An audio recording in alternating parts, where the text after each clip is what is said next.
The Thom Hartmann Program is brought to you in part by the Aiden Forecast, an investment newsletter with weekly updates of leading market indicators and a monthly deep dive into what the details of the economy and the markets mean for investors and retirees. On the web at aidenmarkets.com. Wines have some of the highest pesticide levels in our food chain. This hour brought to you by ecowine.com. Pesticide-free wines, organic wines, imported from France by the Organic Wine Company, ecowine.com. Hartmann Program is brought to you in part by Super Beets. Super Beets are sourced from non-GMO beets, and they're packed with dietary nitrates, helping to produce nitric oxide for more energy, stamina, and support for healthy blood pressure levels naturally. For more information, call 800-223-8242 or visit tomsbeets.com.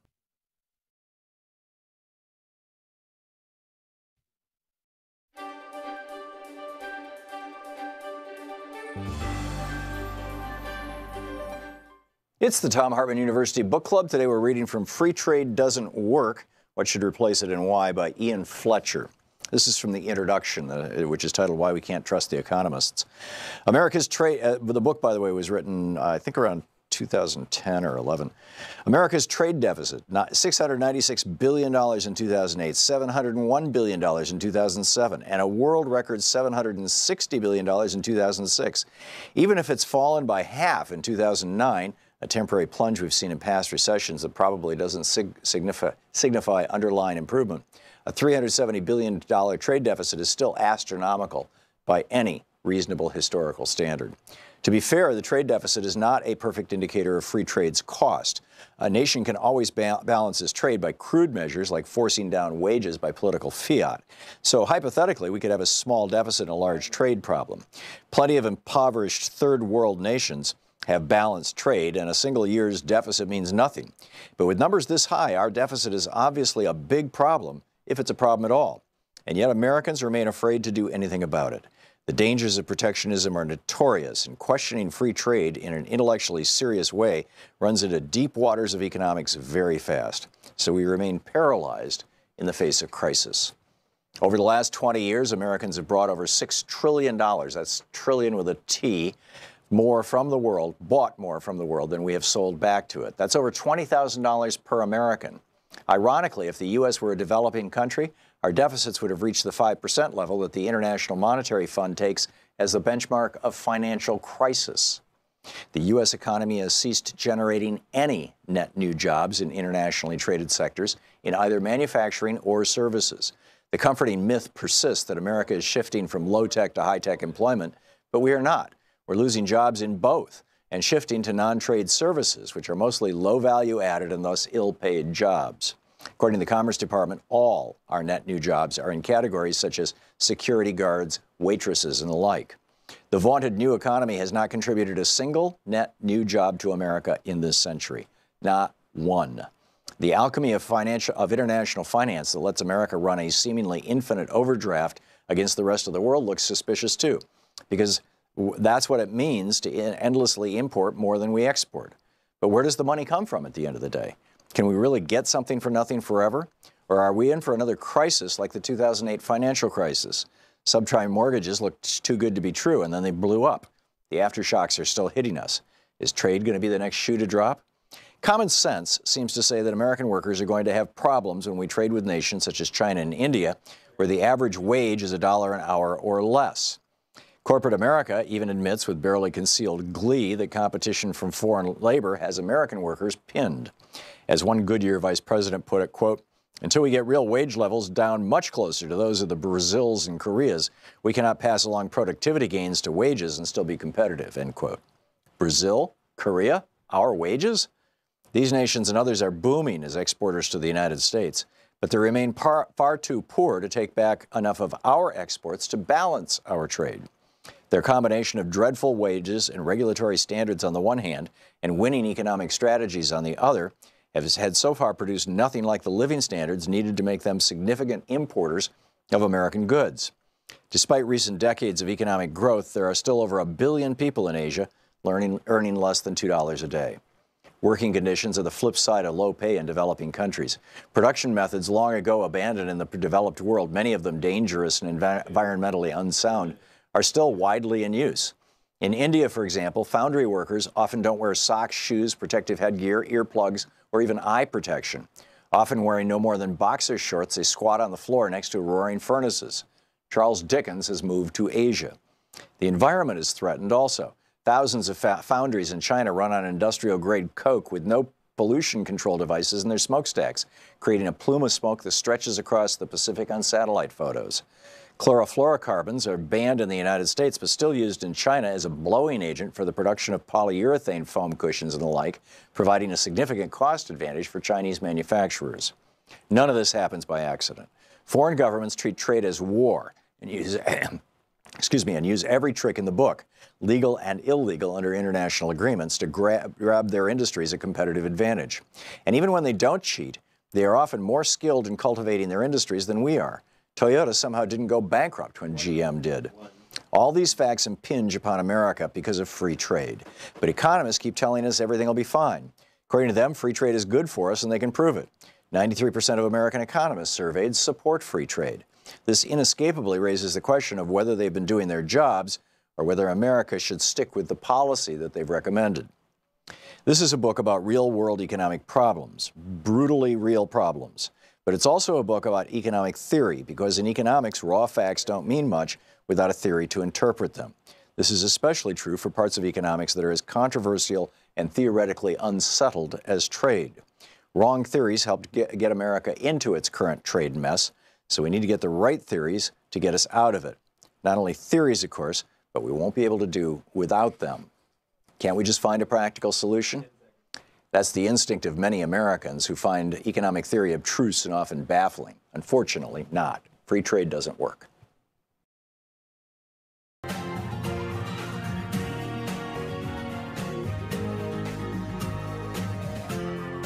This is the Thom Hartmann Program. Greetings, my friends, patriots, lovers of democracy, truth, and justice, believers in peace, freedom, and the American way. Thom Hartmann here with you. Later on in the program, Professor Richard Wolff will be with us. Right now, Nancy Pelosi is holding the floor of the House of Representatives. I believe it's continuing to this moment. It's getting absolutely no coverage on CNN or MSNBC. I haven't looked at Fox, but I'm sure that that's the case there, too.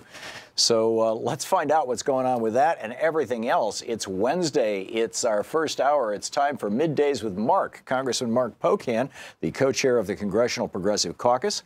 His website, pocan.house.gov. You can tweet him at Rep, as in representative, Rep Mark Pocan, M-A-R-K-P-O-C-A-N.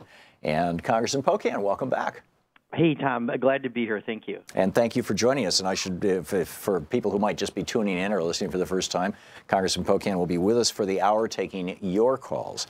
And but first, Congressman, what's the story with Nancy Pelosi on the floor of the House? Well, you know, Nancy's on the floor, I think, telling stories of dreamers around the country.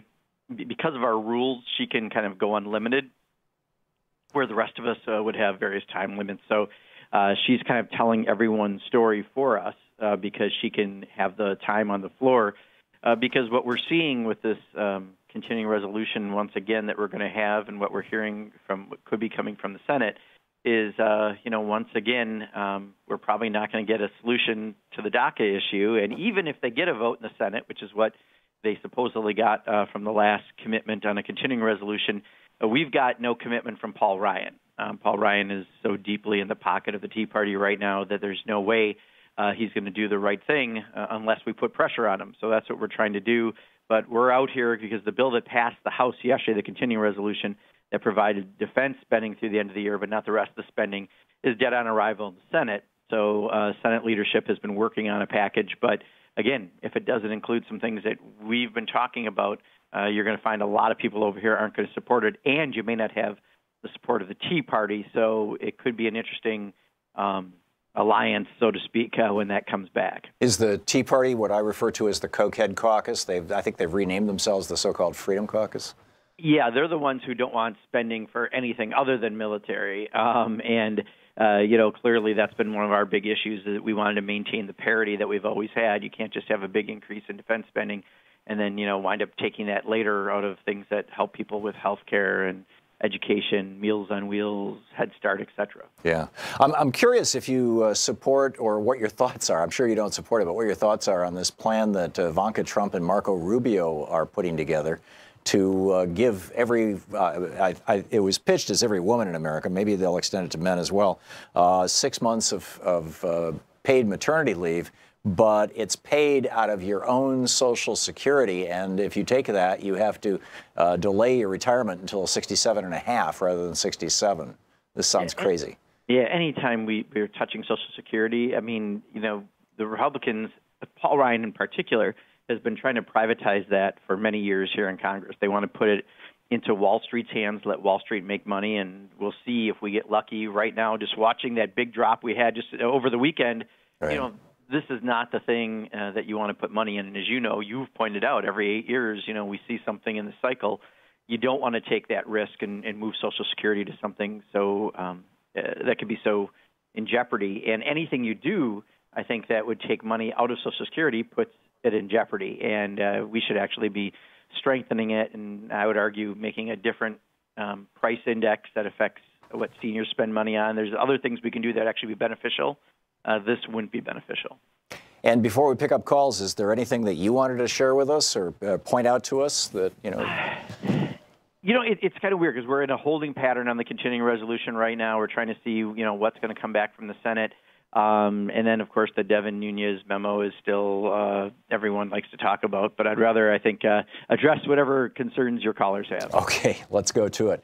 Morris in Long Beach, California, listening on KPFK. You are on the air with Congressman Pocan. Hey, good morning, everyone. Congressman, may I ask you a question, sir? Yeah. Do you believe that the Russians have more influence over American politics than the Israelis? The reason why I ask is because the amount of money that we give the Israelis every year through business or whatnot would pay for every kid in this country to go to college for free. Do you believe that the Russians have more influence over our politics than do the Israelis? Sir, if you could answer yes or no first and then qualify it afterwards, I'd appreciate that. And Professor, well, Morris, first of all, Thank I you, don't Morris. quite understand the question because how Russia versus Israel, but then the money that goes to Israel. If you could help me just a little more understand what you're asking, I could maybe try to answer. I dropped Morris. I'm sorry. Oh, I'm sorry. Well, let me try to do my best in answering it. I just didn't understand because one part of the question didn't relate to the other part.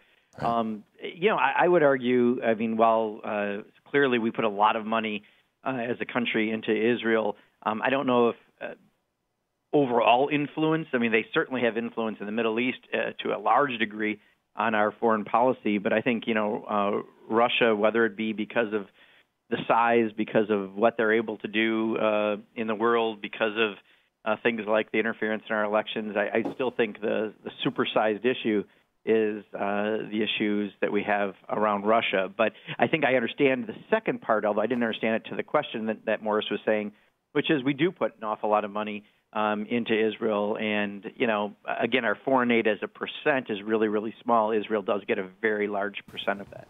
Okay. Paul in Kaysville, Kansas. You're on the air with Congressman Pocan. Hi, Congressman.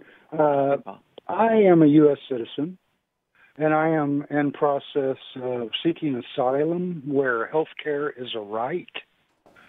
What is wrong with the concept of me donating my citizenship to someone who needs and deserves it? It's an interesting concept, Paul, both fronts, right? One, because you're trying to find a country that's more westernized and civilized because they actually have health insurance. I appreciate that.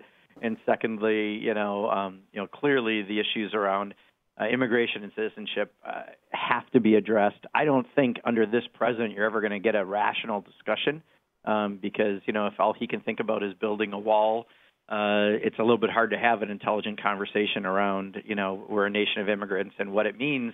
And, when they kept trying to say during the last shutdown that we wanted to let illegals in over the issue of DACA when, it's 1.5 million people, but 800,000 specifically that signed up for DACA that are already here.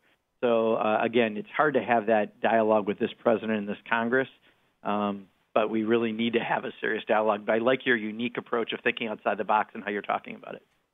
Rick in Murfreesboro, Tennessee. Rick, we just have a minute and a half to the break. Quick question for Congressman Pocan? There was just a couple things. One is I would like to see if we can have paper ballots on the next election. I work in information systems. I have a master's in the field, and it's the only way that we can guarantee that things will go correct. Great. Okay. Congressman, you get one question per call. Congressman, paper ballots. Rex Tillerson says the Russians are already planning to mess with our elections, and we need to button up our election system. Yeah. In fact, we have a bill to pretty much do that, require paper ballots in every machine so that we actually have something you can verify and recount. So it's a great idea. So do you think it's going to happen? With this Congress, no. I mean, the way they deal with voting, period, trying to do everything they can to try to scam the system, I think it's going to be very difficult. But I think, again, reasonable people understand why it's important. Maybe we can get some of this done at the local level and in states to try to help on that front. Is there any rumbling in the Democratic caucus about, reinventing the Help America Vote Act to replace voting machines with paper?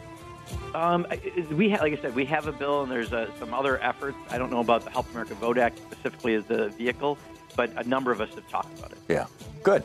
Congressman Mark Pocan taking your calls for the hour. He's the co-chair of the Congressional Progressive Caucus. He represents the state of Wisconsin. His website is pocan.house.gov. You can tweet him at @RepMarkPocan. We'll be back with more of your calls for the congressman right after this. This is the Thom Hartmann Program. We're taking your calls here today on Middays with Mark. Congressman Mark Pocan. Stick around.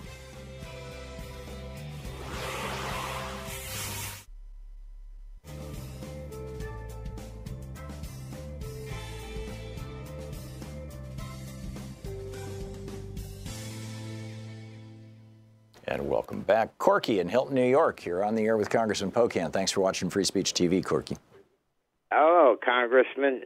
Yeah, how come Corky. you guys think of going after Trump for the Russian money that he sent? We know that he went bankrupt in this country 3 times, and he couldn't get a loan anywhere. So where'd he go? He went to Russia. Well, he actually went to Deutsche Bank, to Germany. Nobody's following that money. Yeah, Corky, I mean, I think a lot of people are actually talking about that, and as we've been looking at the Mueller investigation, we're hoping that they do look at the records of Deutsche Bank specifically because of the connections they do have in putting money into Russia. But you're right. I mean, at a time when the economy crashed and he was investing and didn't have a great track record from past bankruptcies, he was able to get some funds, and we're trying to see, again, follow the money. All of this with potential collusion could lead back to following the money. So I do think it's being talked about. I just don't know if you always see it in the corporate media. Deep Throat lives on, I guess. Michael in Silver Springs, Nevada. You are on the air with Congressman Pocan. Hi, Mr. Pocan. I'm a third-time caller. We've talked about Pell Grants before, and I went to my local meeting, and I shared your answer with the local Republicans, and they debated me that it didn't happen. I wanted to share with you today that I've been listening to Tom all week and listened to a lot of angry callers, and he talked about Ronald Reagan, and Ronald Reagan removed that fairness doctrine, and I believe that's what's led us to what we have today. As a nonpartisan in my local community, I cannot get anything printed. I can't even get your message out. I believe your party has to start where Ronald Reagan did by restoring fairness in broadcasting, because it would give local people like me and my wife, who's on the board, ammunition to rebuff these buffoons. And right now I can't, because of Nevada the way it is, I can't even get my voice out. Now, I feel you said the same thing to me. I think that your party has to begin right there, or everything that you're talking about just won't happen. And I wonder if you agree with me, and just wanted to hear your comments. Thank you. Yeah, Michael, I think you make a great point. Clearly, especially now with the 24/7 news cycle, media has evolved a lot, and you may argue it devolved a lot since we've done the fairness doctrine went away, and I think that is something that should be back on the table. If I can, just real quick on Pell Grants, I don't know what you passed on to the Republicans in your community, but we're still having problems to this day on trying to deal with anything that gets around student loans. The Perkins loans is the most recent that ended we needed to reauthorize on September 30th. We have over 240, I think 5 people, 218 is the majority of the House, Democrats and Republicans, on a bill, and we still can't get it reauthorized. We're getting stymied, in this case, by Senator Alexander in the Senate. So the Republicans, if they're telling you anything different on student loans, they want to consolidate the programs and have less dollars eventually available, and that affects Pell, which I was fortunate enough to get when I went to college. I grew up in a lower middle-class family. It's affecting Perkins right now. It's a real fight to keep these alive with where the Republicans are at. So keep fighting on that issue. I appreciate your efforts. There you go. Congressman Pocan will be back in just a moment with more of your calls. It's Middays with Mark here on the Thom Hartmann Program. His website is pocan.house.gov. You can tweet him at Rep, R-E-P, as in representative, Rep Mark Pocan. And we'll be right back. Stick around.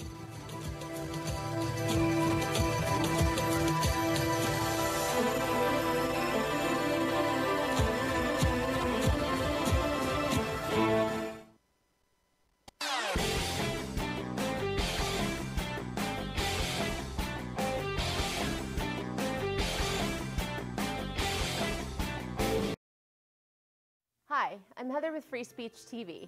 Your support, whether through giving of donations, volunteering, or even spreading the word, has made it possible for the only independent progressive news network to sustain for more than 20 years. Now, you can give to Free Speech TV through the Branch of Gratitude. This program is a sustainable way to give that reduces waste through paper mailing, postage, and staff hours. By choosing to participate in the Branch of Gratitude, you are joining hands with the socially conscious community and sending a message to the world that Free Speech TV is not only here to stay, it is here to thrive. Please call 877-378-8669 or go online to freespeech.org. Make a difference and join the Branch of Gratitude today.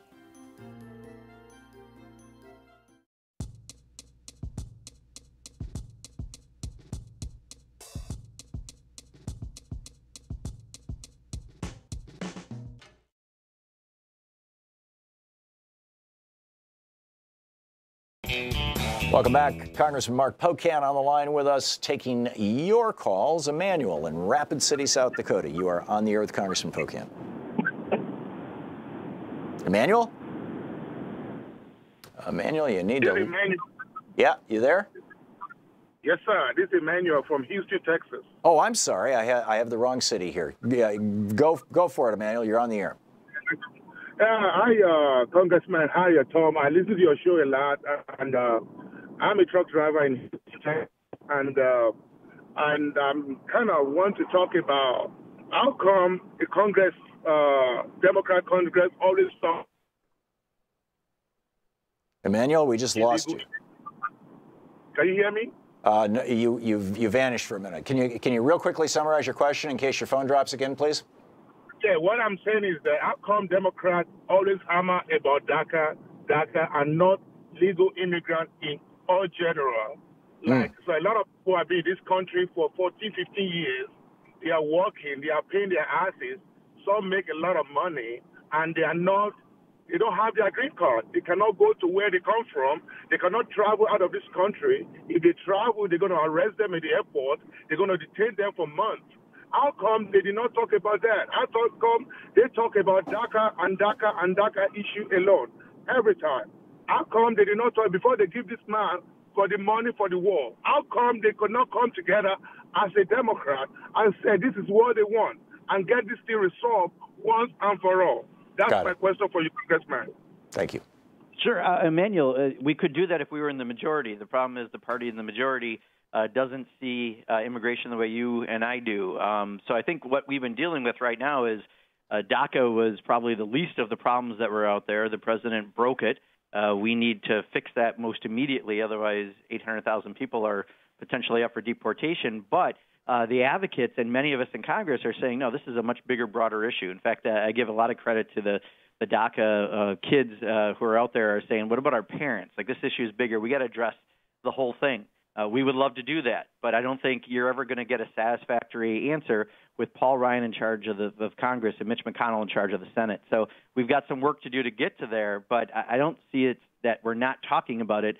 It just DACA, because it got immediately broken and needs to be immediately fixed because there's a deadline of early March put out by the president. I think that's why it's getting all the attention. Yeah, apropos of this, I don't know if you saw it this morning, but Donald Trump tweeted out a picture of the SpaceX launch, and congratulated Elon Musk on, a great job.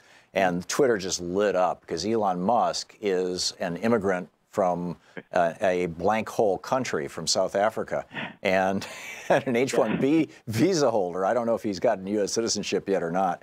And his brother on video has said that they came here illegally. So, yeah. That's amazing.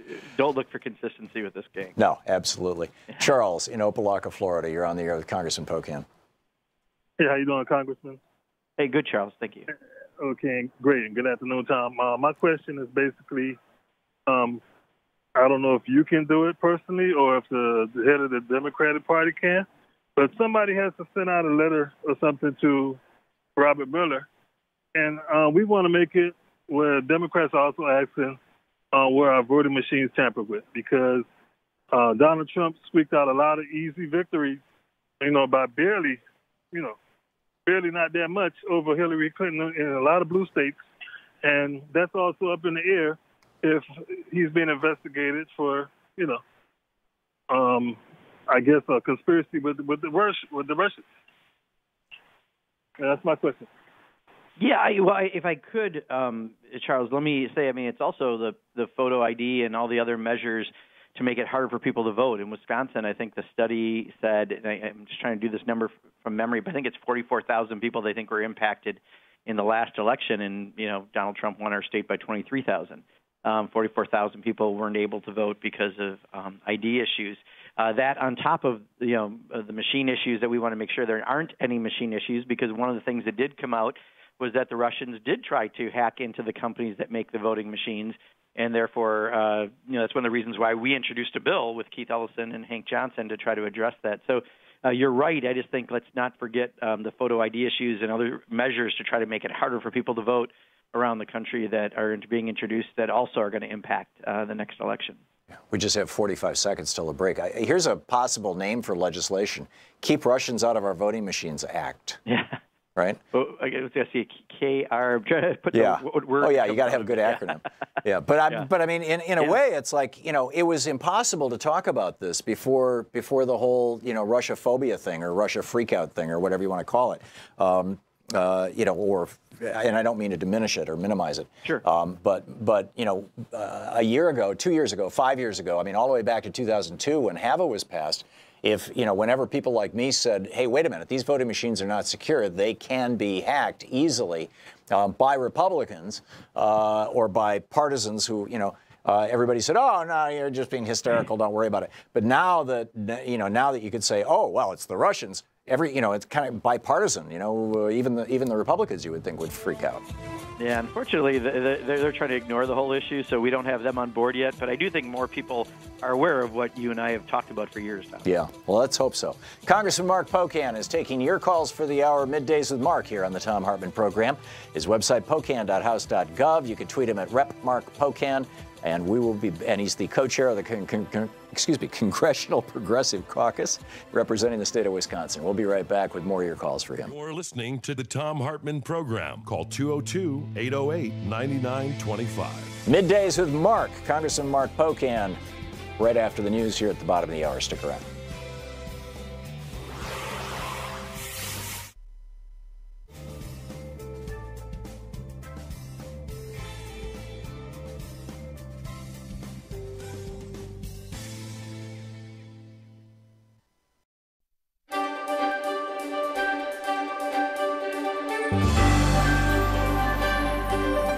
It's the Thom Hartmann University Book Club. Today we're reading from Edmund Morgan's book, The Meaning of Independence, John Adams, George Washington, and Thomas Jefferson. It's a small book. It's anecdotes of the three presidents. I think he's a little harsh on Jefferson and a little too friendly about Adams, small quibbles. But it's a fascinating look into the founders of this country. And so today I'm going to read from the chapter on George Washington. The King of England, George III, was fond of farming. His favorite diversion was to ride about his lands, chatting with the tenants about the crops. Farmer George, he called himself. His arch opponent, George Washington, had the same fondness for farming. He too enjoyed writing about his lands and talking about the crops. Indeed, there was nothing else he enjoyed quite so much. But there the likeness ceased. And among the many other matters that differentiated King George Washington from George III, none was more striking than George Washington's greater reserve and dignity. George Washington would never have taken the liberty of calling himself Farmer George, nor would he have allowed anyone else to do so. Even his friends took care to keep their distance, and those who forgot to were apt to be brought up short. A familiar anecdote, though perhaps apocryphal, well illustrates Washington's customary posture toward himself and toward others. During a meeting of the Constitutional Convention in Philadelphia in 1787, a group of Washington's friends were remarking on his extraordinarily reserved and remote manner, even among his most intimate acquaintances. Gouverneur Morris, who was always full of boldness and wit, had the nerve to disagree. He could be as familiar with Washington, he said, as with any of his other friends. Alexander Hamilton called his bluff by offering to provide a supper and wine for a dozen of them if Morris would, at the next reception Washington gave, simply walk up to him, gently slap him on the shoulder and say, "My dear General, how happy I am to see you look so well." On the appointed evening, a substantial number of people were already present when Morris arrived, walked up to Washington, bowed, shook hands, and then placed his left hand on Jefferson's shoulder and said, "My dear General, I am so happy to see you look so well." The response was immediate and icy. Washington reached up and removed the hand, stepped back, and fixed his eye in silence on Morris until Morris retreated, abashed, into the crowd. The company looked on in embarrassment, and no one ever tried it again. It seems a most un-American reaction, not the sort of thing that Americans like to see in the men they honor, certainly not the sort of thing one would look for in a leader of a popular revolution today. Yet Americans then and since have honored George Washington far beyond any other man in their history. Moreover, he earned the honor and his dignity and reserve. The aloofness that still separates him from us helped him to earn it. How this came about is part of the larger story of American independence, the story of how the American Revolution transformed some of the least lovable traits of a seemingly ordinary man into national assets. For besides his aloofness, Washington had other characteristics which at this distance appear less than admirable, but which served him and the nation well in the struggle for independence. Perhaps the most conspicuous of these traits, conspicuous at least in his surviving correspondence, was an unabashed concern for his own economic interest. Although Washington was fair in his dealings and did not ask favors of any man, he kept a constant, wary, and often cold eye on making a profit, ever suspicious, and not always without reason, that other men were trying to take advantage of him. Like most Virginia planters, he complained that London merchants were giving him too little for his tobacco or charging him too much for the goods he bought from them. When he rented to tenants, he demanded to be paid punctually and dismissed men's inability to meet their obligations as irresponsibility or knavery. If a man was so foolish as to try cheating him, he was capable of a fury that came through vividly in his letters, as when he wrote to one associate that, "All my concern is that I ever engaged myself in behalf of so ungrateful and dirty a fellow as you are." In operating his plantation at Mount Vernon, he inveighed endlessly against waste of time, waste of supplies, waste of money. "A penny saved is a penny got," he would say, or "many mickles make a muckle," by which he apparently meant that many small savings would add up to a larger one. Even in dealings with his mother, he was watchful, for he thought she had extravagant tastes. He was ready to supply her real wants, he said, but found her imaginary wants indefinite and oftentimes insatiable. Even after he left Mount Vernon in order to win a war and found a nation, his intense absorption with his estate persisted, somehow curiously out of place now and out of proportion to the historic events that he was grappling with. In the darkest hours of the war and later during some of the tensest national crises, he took time to write to the managers of his plantation about making it show a profit. In early December 1776, for example, after fleeing across the Delaware with the remnants of his army, he sent home instructions to make do without buying linen for the slaves, as a price is too heavy to be borne with. And while he was president, his weekly directives to his managers far exceeded in length the documents he prepared for his subordinates in government. No detail was too small for his attention. In December 1792, while his cabinet was rent by the feud between Jefferson and Hamilton, he sent orders that Anthony's, this is one of his slaves presumably, sore toe should be examined, and if it requires something should be done to it. Otherwise, as usual, it will serve him as apprentice to be in the House half the winter. 3 months later, when Hamilton was under attack in the House of Representatives for alleged corruption in the Treasury Department, Washington was worried that Caroline, who was never celebrated for her honesty, would steal some of the linen she was entrusted with cutting.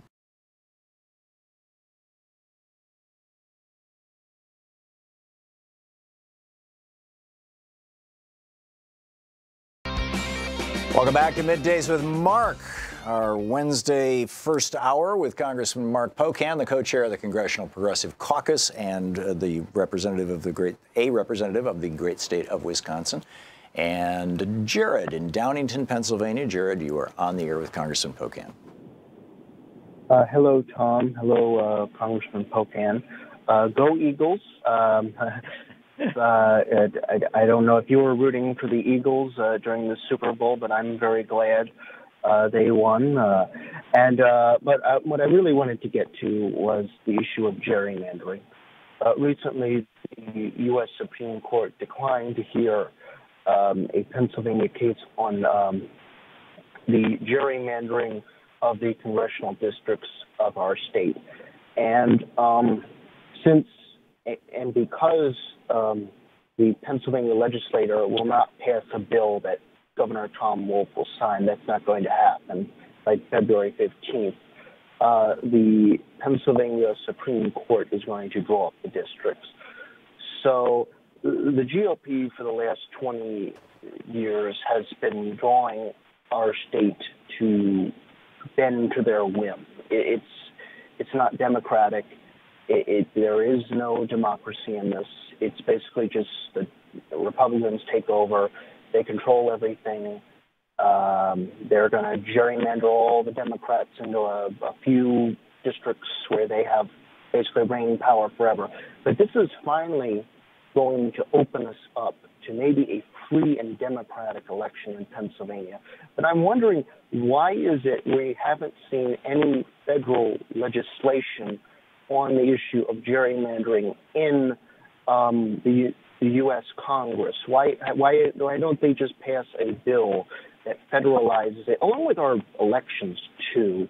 I think Jared, let's get to Congressman Pocan's answer to your question.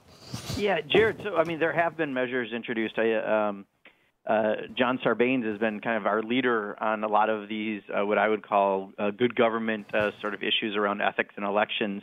The problem, again, is Paul Ryan and Mitch McConnell aren't about good government. So this is not the time you're going to see it pass federally. So we're fighting this state by state. Wisconsin right now, my home state, is in the Supreme Court waiting for a decision on our maps.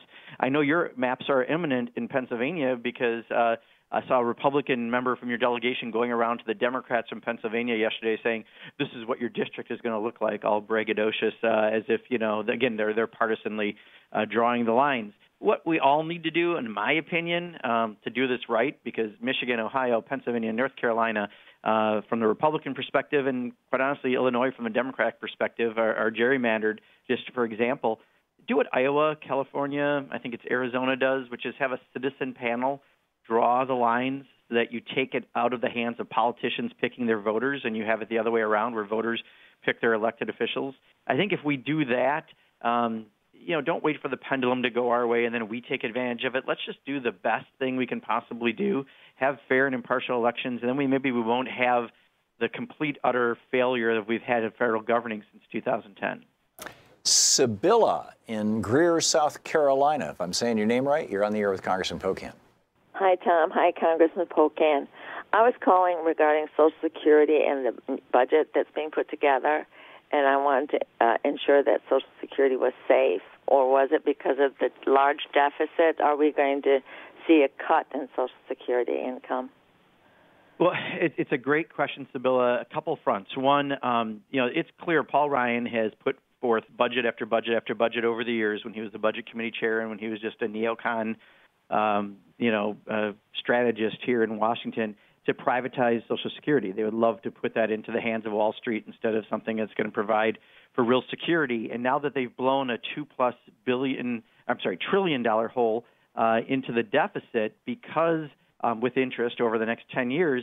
They're saying now we've got to address the deficit. They're going to look at everything. And one of the areas that we think that they're going to look at based on every past practice has been things like Social Security, Medicare, and Medicaid. So we have to be very vigilant on it. You have to work with groups like Social Security Works and other groups that are fighting to make sure that we have those rights in the future. I would argue we should be fighting for better consumer price index that affects seniors and how to strengthen the program and maybe lifting the cap so we've got a program that's in there for longer. But be active on the issue because it's going to be very important. Paul Ryan, we know what direction he and the Republicans will go if they're able to. All the more reason why we've got to fight for the program that we've all paid into. Juanita in Newark, New Jersey. You're on the air with Congressman Pocan. Hello, Tom and Congressman Pocan.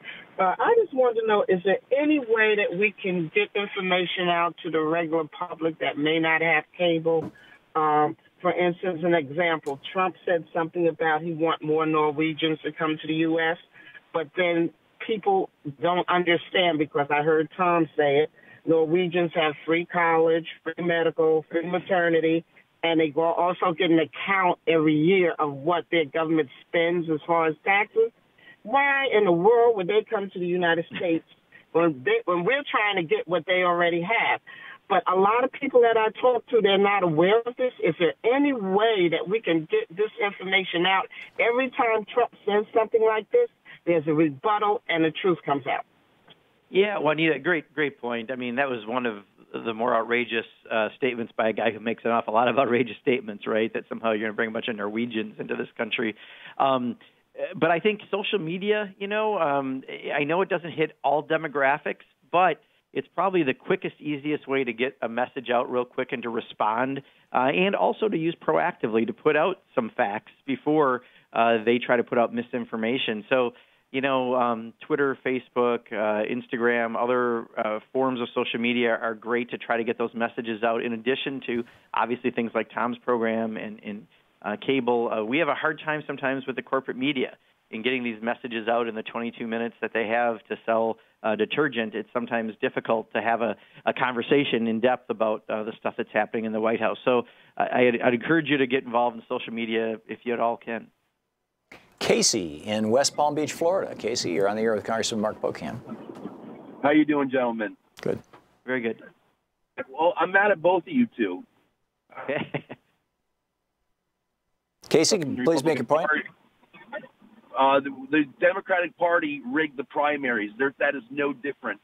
The Donna Brazile, Roberta Lang, Debbie Wasserman Schultz all had the thumb on the scale primaries. That is not democracy.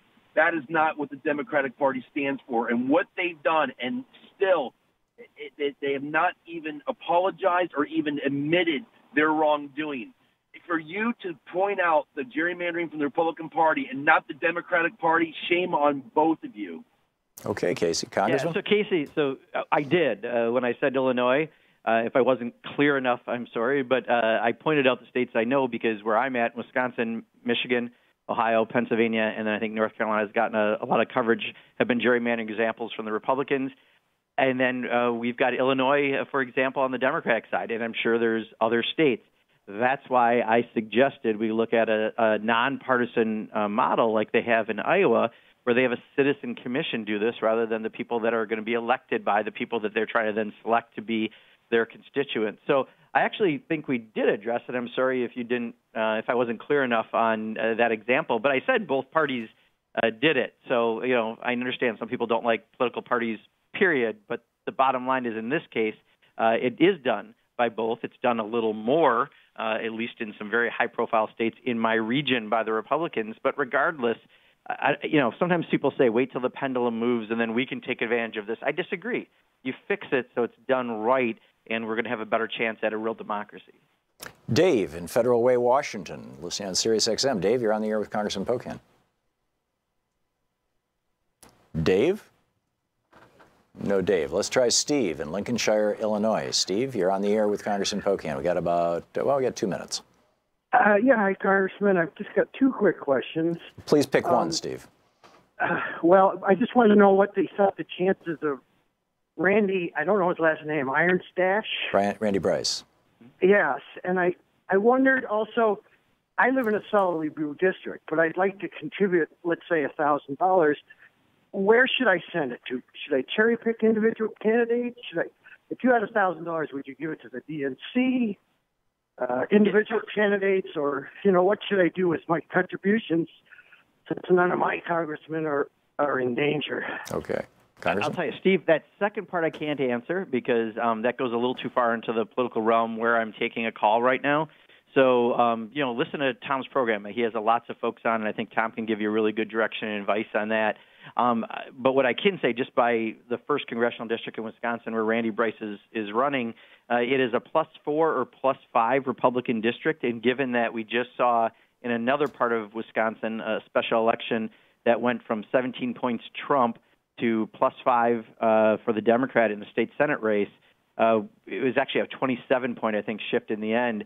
That shows there's some real movement in these races. No longer is a +5 district anything but a real contest. So I think that district is very real. I think the race is very real. In fact, there's a lot of rumors Paul Ryan may not even run. I think he's a little spooked by the prospect of losing.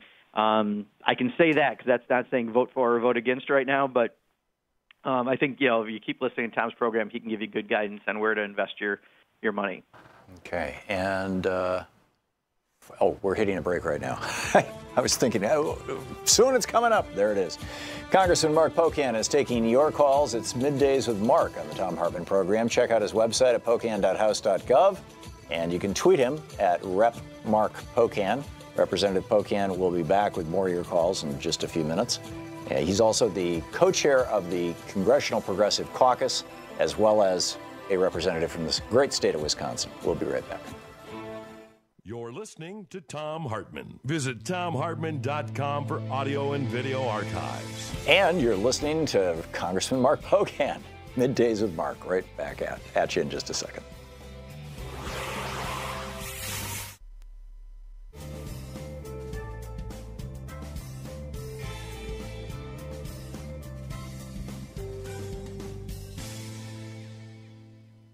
And welcome back. Russ in Portland, Oregon, listening on X-Ray FM. You are on the air with Congressman Pocan. Yeah, Congressman Pocan, I have a kind of a granular question to ask. Reference of the Republicans wanting to take down Social Security, Medicare, and Medicaid. Can they do this with budget reconciliation to get around a Democratic filibuster in the Senate? Because if they can't, then at least they can be stopped in the Senate. But can they use budget reconciliation to do this? I believe they can. They can only do budget reconciliation once a year, if I remember this correct, because, again, it hasn't been used for a long time, so it's a little new for all of us. But the good news is, I think, when we saw what happened in Alabama when Doug Jones got elected, that helped bring it down to they only really have a 2-seat margin. And if you get Collins of Maine and any one other, you can stop a lot of things from happening even at that level. So it was very important, the election that happened in Alabama, for protecting things like Social Security and Medicare and Medicaid. But we're not out of the woodshed. We have to continue to make sure we're fighting. Shirley in Pocahontas, Arkansas. You are on the air with Congressman Pocan. Yes, my question is, everybody's talking about the voting machines and going back to the paper. How does that happen? Don't you have to get a judge or somebody to do that or declare that, or do you have to vote on that? You can't just go in the voting thing and say, I want to vote on a paper ballot. How does that work? Yeah, so surely one of the beauties of this particular thing is you can fight in your local community. You can fight at the state level to make sure that machines happen that way. We don't have to wait for the federal government under this period of ineptness that we have to do something right. You can actually impact that in your own communities to make sure you've got those protections in place. And I would recommend everyone do that because now that we know there have been efforts to try to hack into the companies that make the machines, and don't forget the Republicans voted at the beginning of last year to get rid of the commission that approves the patches when there's updates to the machines. If you get rid of that, there's nothing to see what goes from that company that makes the voting machine to the local community where they're actually running the elections. And I think that's been fixed, or at least it's been proposed to be fixed since then by by Congress. But all the more reason we can impact this at a local level and just say we want a paper ballot with any machine that's there, so you can do a hand recount. It's more likely that they won't be broken into. Also, I would recommend fight for random auditing of results, maybe 5% of all elections, maybe 10%, whatever the number is. That way there's even a greater disincentive for someone to try to interfere. So how do you do that with your, we have 35 seconds. How do you do that? You know, if you're in a city, it's the city clerk and city council. If it's at the state legislator level, you can try to do it at the state level. But whatever your local community runs the elections, go to that jurisdiction. Whoever governing body covers that, it might be county boards, depending where you're at. That's where you can impact it. So you're basically lobbying for them to replace the voting machines with paper. And in many cases, they have the capability to do it even with the machines they may have. Right. It's just, you know, there's not many companies that are out there that do the machines as we know in this country, but they certainly have paper options. There you go. Congressman Mark Pocan taking your calls here on the Thom Hartmann Program. It's Middays with Mark. We'll be back in just a moment with more of your calls for Congressman Pocan. You can tweet him at Rep. Mark Pocan. His website is pocan.house.gov, P-O-C-A-N. We'll be right back.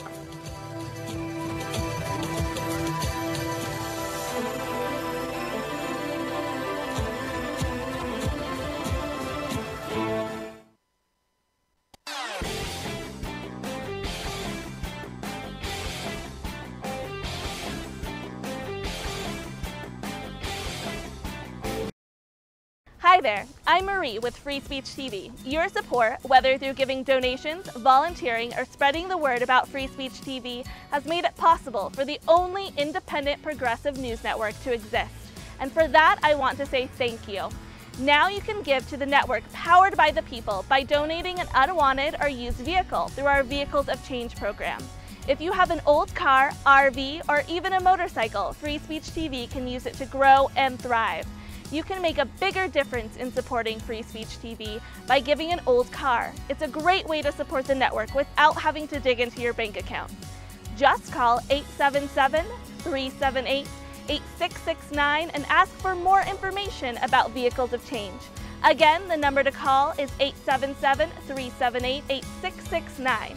If it has a VIN, we'll take it in. Thank you.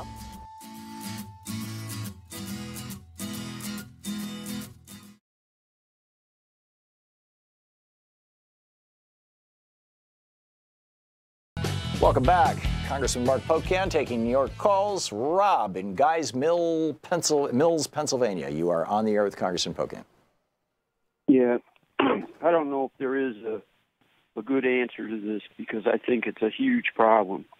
But my opinion is too big to fail is too big to exist. And I investigated our government, and I know who owns all these companies, and I see one company as owning the entire media, not 6 of them. And I've seen this since 1995. So, Robs, what's your question? Do you think there's a way we can bust up these companies and enforce our antitrust and monopoly laws? Yeah, Rob, a great question. So we just recently formed an antitrust caucus to go after this, and I was really heartened to see in the Democratic and the House and Senate leadership the messaging around a better deal, better jobs, better future, or better jobs, better wages, better future. A component of that is going after antitrust law. So you're right. We've seen consolidation in industries where there's 4, 5, 6 major players. But even worse, sometimes the board of directors may be the same people on 2 or 3 of those big companies. That's why all the money doesn't go to the employees or get reinvested in the company. It goes to the shareholders, a select few on top. We've got to address this. It's, I think, a major consumer issue. And the good news is it's getting some attention right now. So we've recently formed a caucus in Congress to advocate for this issue with our outside group partners that work on this. And we're actually seeing this as being a part of, I think, messaging going into November.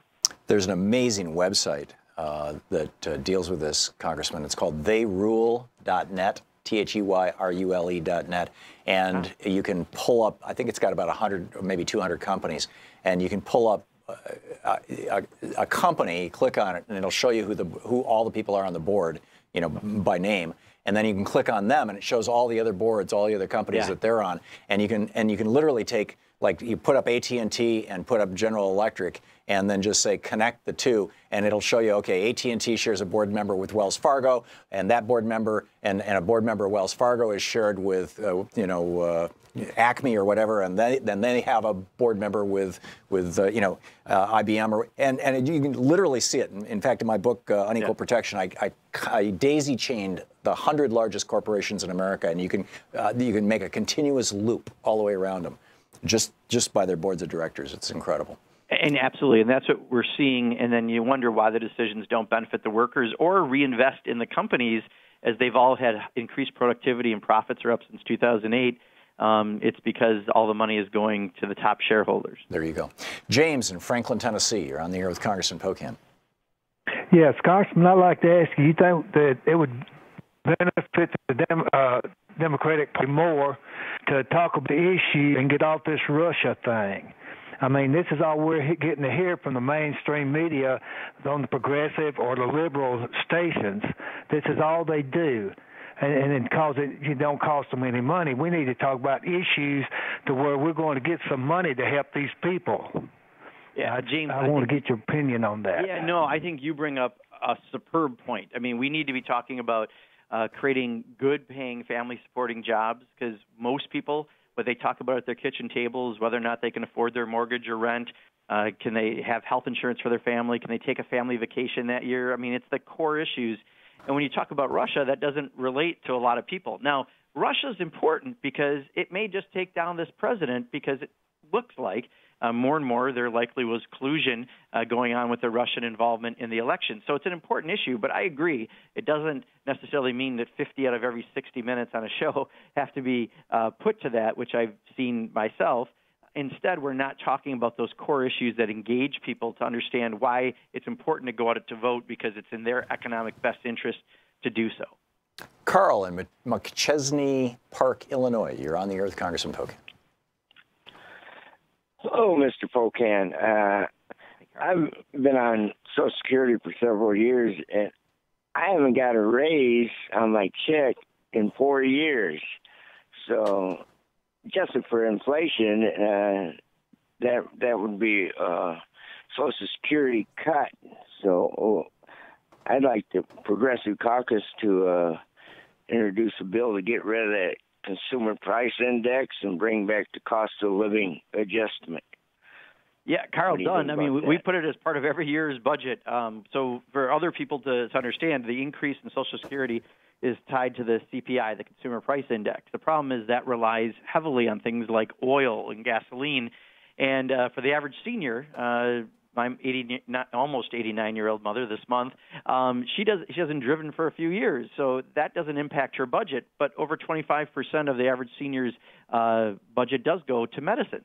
And that, as we know, has huge cost increases. So we need to have a CPI-E, which is a special index that affects actual spending habits of seniors, because then they might actually see increases at a time they need it, because the things they're buying actually are going up. And that is something that the Progressive Caucus advocates for. Yeah. So we just have 10 seconds to the end of the show. This is something that Democrats are pushing constantly, but Republicans don't want to do? Yeah, the Republicans keep saying that we've got to do something because they're going to run out of money. We're saying lift the cap. That alone would put 75 years into the future on Social Security. But what about actually making sure that, people get a fair increase, as the last caller said? Yeah, marvelous. Congressman Pocan, thanks so much for being with us today. Absolutely, Tom. Thank you, as always. Great talking with you. Congressman Mark Pocan, his website is pocan.house.gov. He tweets you can tweet him at Rep. Mark Pocan. We'll be back with Professor Richard Wolff right after this. You're listening to Thom Hartmann.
The Thom Hartmann Program is brought to you in part by the Aiden Forecast, an investment newsletter with weekly updates of leading market indicators and a monthly deep dive into what the details of the economy and the markets mean for investors and retirees. On the web at aidenmarkets.com. Wines have some of the highest pesticide levels in our food chain. This hour brought to you by ecowine.com. Pesticide-free wines, organic wines, imported from France by the Organic Wine Company, ecowine.com. Hartmann Program is brought to you in part by Super Beets. Super Beets are sourced from non-GMO beets, and they're packed with dietary nitrates, helping to produce nitric oxide for more energy, stamina, and support for healthy blood pressure levels naturally. For more information, call 800-223-8242 or visit tomsbeets.com.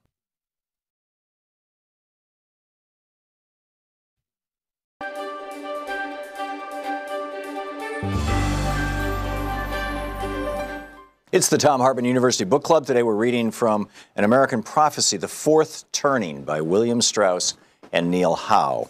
And this book was published, I believe, in the late 90s, just FYI. 1998. America feels like it's unraveling. Though we live in an era of relative peace and comfort, we have settled into a mood of pessimism about the long-term future, fearful that our superpower nation is somehow rotting from within. Neither an epic victory nor over communism nor an extended upswing of the business cycle can buoy our public spirit. The Cold War and the New Deal struggles are plainly over, but we are of no mind to bask in their successes. The America of today feels worse in its fundamentals than the one many of us remember from our youth, a society presided over by those of supposedly lesser consciousness. Wherever we look, from L.A. to D.C., from Oklahoma City to Sun City, we see paths to a foreboding future. We yearn for civic character, but satisfy ourselves with symbolic gestures and celebrity circuses. We perceive no greatness in our leaders, a new meanness in ourselves. Small wonder that each new election brings a new jolt, its aftermath, a new disappointment. I'd add this was at the height of the Newt Gingrich and impeachment and all that kind of craziness. Not long ago, America, which is the predecessor, has really set up Donald Trump.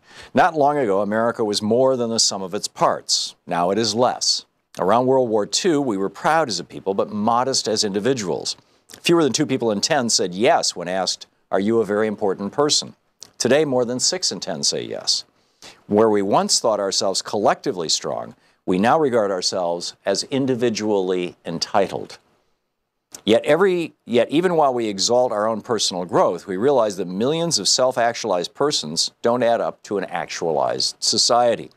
Popular trust in virtually every American institution, from business and governments to churches and newspapers, keeps falling to new lows. Public debts soar, the middle class shrinks, welfare dependencies deepen, and cultural arguments worsen by the year. We now have the highest incarceration rate and the lowest eligible voter participation rate of any major democracy in the world. Statistics inform us that many adverse trends, crime, divorce, abortion, scholastic aptitudes, may have bottomed out, but we're not reassured. Optimism still attaches to self, but no longer to family or community. This is the consequence of Reaganism. Most Americans express more hope for their own prospects than for their children's or the nation's. Parents widely fear that the American dream, which was there solidly for their parents and still there barely for them, will not be there for their kids. Young householders are reaching their mid-30s, never having known a time when America seemed to be on the right track. Middle-aged people look at their thin savings accounts and slimmed-to-none pensions, scoff at an illusory Social Security trust fund, and try not to dwell on what a burden their old age could become. Seniors separate into their own leisure world, recoiling at the lost virtue of youth while trying not to think about the future. We perceive our civic challenge as some vast, insoluble Rubik's Cube. Behind each problem lies another problem that must be solved first, and behind that lies another and another ad infinitum. To fix crime, we have to fix the family, but before we do that, we have to fix welfare, and that means fixing our budget, and that means fixing our civic spirit, but we can't do that without fixing moral standards, and that means fixing our schools and churches, and that means fixing the inner cities, and that's impossible unless we fix crime. There's no fulcrum upon which to rest a policy lever. People of all ages sense that something huge will have to sweep across America before the gloom can be lifted. But that's an awareness we suppress. As a nation, we're in deep denial. While we grope for answers, we wonder if analysis may be crowding out our intuition. The reward of the historian is to locate patterns that recur over time and to discover the natural rhythms of social experience. In fact, at the core of modern history lies this remarkable pattern. Over the past 5 centuries, Anglo-American society has entered a new era, a new turning, every 2 decades or so. At the start of each turning, people change how they feel about themselves, the culture, the nation, and the future.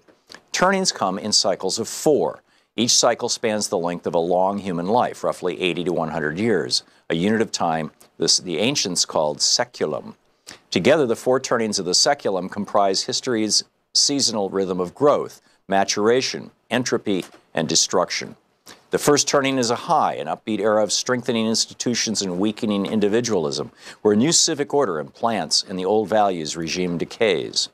The second turning is an awakening, a passionate era of spiritual upheaval when the civic order comes under attack from a new values regime. The third turning is an unraveling, a downcast era of strengthening individualism and weakening institutions when the old civic order decays and the new values regime implants. And the fourth turning is a crisis, a decisive era of secular upheaval when the values regime propels the replacement of the old civic order with a new one. Each turning comes with its own identifiable mood. Always these mood shifts catch people by surprise. In the current seculum, the first turning was the American high of the Truman, Eisenhower, and Kennedy presidencies. As World War II wound down, no one predicted that America would become so confident and institutionally muscular, yet so conformist and spiritually complacent. But that's what's happened. The second turning was the consciousness revolution, stretching from the campus revolts of the mid-'60s to the tax revolts of the early '80s. Before John Kennedy was assassinated, no one predicted that America was about to enter an era of personal liberation and cross a cultural divide that would separate anything thought or said after from anything thought or said before. But that's what happened. The third turning has been the culture wars, an era that began with Reagan's mid-1980s Morning in America and is due to expire around the middle of the decade, 8 or 10 years from now. Amid the glitz of the early Reagan years, no one predicted that the nation was entering an era of national drift and decay. The fourth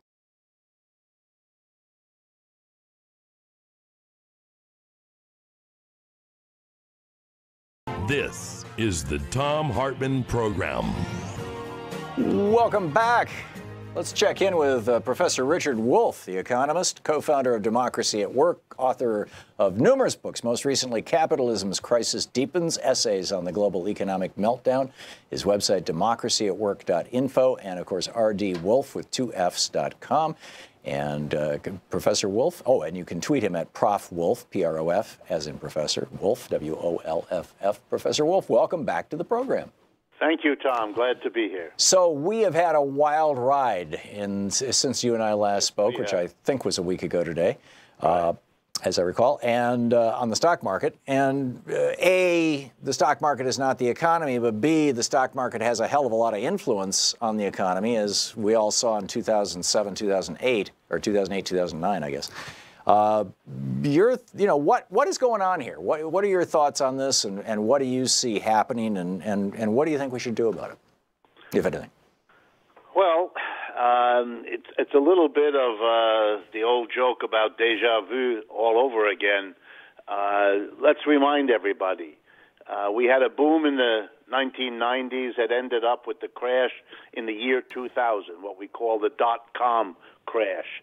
A panicked United States government rushed in to try to prevent that panic from becoming a depression, pumped up the money supply, dropped the interest rates, and we thought, wrongly, that we were out of the woods. We flooded the economy with money, the economy went crazy, and in 2008 collapsed again, only much worse than the one in 2000, the one in 2008 and 9. And what did the government do? Rushed in again, lots of money creation, driving down interest rates to historical, unprecedented levels. And we had a kind of a boom, at least in the stock market, to get it back and in corporate profits. But now, having pumped up the money supply in the last 20 years on a scale we have never come close to in American history, and with low interest rates having led, as many writers, including yourself, have pointed out, to unprecedented levels of individual debt, corporate debt, and government debt, everybody is on a kind of a knife edge who's an investor, looking at the economy and saying, this is not a sustainable situation. And anything that might make it harder for all the people, companies, and governments in debt, make it harder for them to pay off that debt, could precipitate God knows what. And so over the last few weeks, as exactly that has happened, interest rates are starting to go up because the government is borrowing even more because of the Republicans' tax cut. And around the world, banks that bought up these government debts are now wanting to get rid of them because there's too much money floating around. You have what economists call the perfect storm. People very nervous, debts very high, fragile economic conditions, and rising cost of debt. You're going to panic people. And what we've seen over the last 3 or 4 days is a panic. And what people should understand is that even if we go through this one, the normal procedure is to have several wild swings of the sort we've had the last 4 days, and then peace for a little bit, and then they happen again, and we all hold our breaths. The bottom line here is this is an economic system that isn't working, and the stopgap measures and the panicked responses are actually making the problem of instability even worse. And God help the folks who need, for their pensions, to dip into a 401k or another pension plan at a time when the stock prices are down. Then they will discover the real cost of having substituted defined contribution for the old defined benefit types of pension programs. We are really an economy on very thin ice. I remember back in the mid-'70s to the late '70s, I was running a business in Michigan, and we had an ad agency and an herbal tea company. And the interest rates at that point in time were, as I recall, in fact, we bought a house back then, and I think it was 13% we were paying, if my recollection is right, or maybe the mortgage was more like 11, but whatever. It was double digits, and that didn't destroy the economy. Right now, an eighth of a point increase in the yield, the yield that government bonds are paying, which is essentially, the base of the interest rate, shatters the stock market. Why is the stock market so sensitive / vulnerable to interest rate increases now when it wasn't so? I mean, there was the crash in '87, the Reagan crash, but there was no crash in the '70s when we were reacting to the Arab oil boycott or embargo. What's the difference between the economy then and now? Well, let me give you just two examples. I mean, the basic answer is a wild explosion of debt. The Western economies, the United States, Western Europe, and I include Japan, although obviously that's in the East, the old success stories of capitalism, they have seen their industries, born and raised there, move in huge numbers to China and India and Brazil and places like that. And that means that the economic foundations of old capitalism is giving way to new capitalism. The problem is the mass of people, you, me, Americans, Europeans, we don't want to face what that means to us, to a declining standard of living, becoming a secondary or marginal part of the world economy. And we've coped with that dilemma, not wanting to face it, by having our banks see a new profit opportunity to load us up with debt. Let's remember, back in the 1970s, most people didn't have a credit card in their wallet. They didn't have loans to send their kids to college. We didn't do that kind of thing. We are now awash in a level of debt that makes, as you put it, 1/8% change in the interest rate really have deep meaning, because we are all living, in a sense, on a falsely propped up economy, an economy that couldn't pay workers enough wages to buy what would sustain the economy. So we lent them the money to sustain the economy, and ditto the government borrowing, and ditto the corporate borrowing. And so we are now living with the consequences of that kind of a situation. Rising interest rates mean that the price of an automobile or a home or a college education is going to go up. And we don't live in an economic system that can cope with what that means when so many people have still not recovered from the last crash of 2008. They can't afford to buy things. They can't afford to borrow more because they can't carry it. You get a sense of the kind of chickens coming home to roost of an economic system that is in trouble, but coupling that trouble with a level of denial that really calls for a national attention to psychology more than economics. We have about 45 seconds left before we hit a hard break here. What do we do about this, and how do you see this deleveraging playing out? Well, my fear is that the deleveraging is going to produce volatility, as they like to call it, instability, which is the more honest term, or worse still, recessions and depressions, all amidst a long-term trend decline. What do we have to do about it? We have to stop pretending that we have an economic system that's wonderful and functions real well. The capitalism we have is good for the top 5 or 10%. For the rest of us, it isn't. That has to be faced, and at the core, that means reorganizing the economy. Yes, that's always scary. But as your question said, if we don't, we are in for scariness on top of scariness without solving the problem at the root. Wow. Serious stuff. Professor Wolf, it's always illuminating speaking with you. Thank you so much for being with us today. Thank you, Tom, and look forward to it in the future. Me too. Professor Richard Wolff, economist, co-founder, Democracy at Work, democracyawork.info. You can tweet him at Prof. Wolf, and his latest book, Capitalism's Crisis Deepens. This is the Thom Hartmann Program.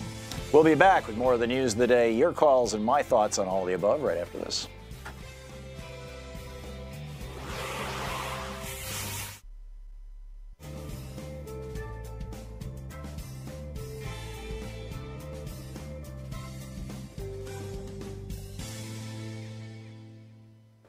And welcome back.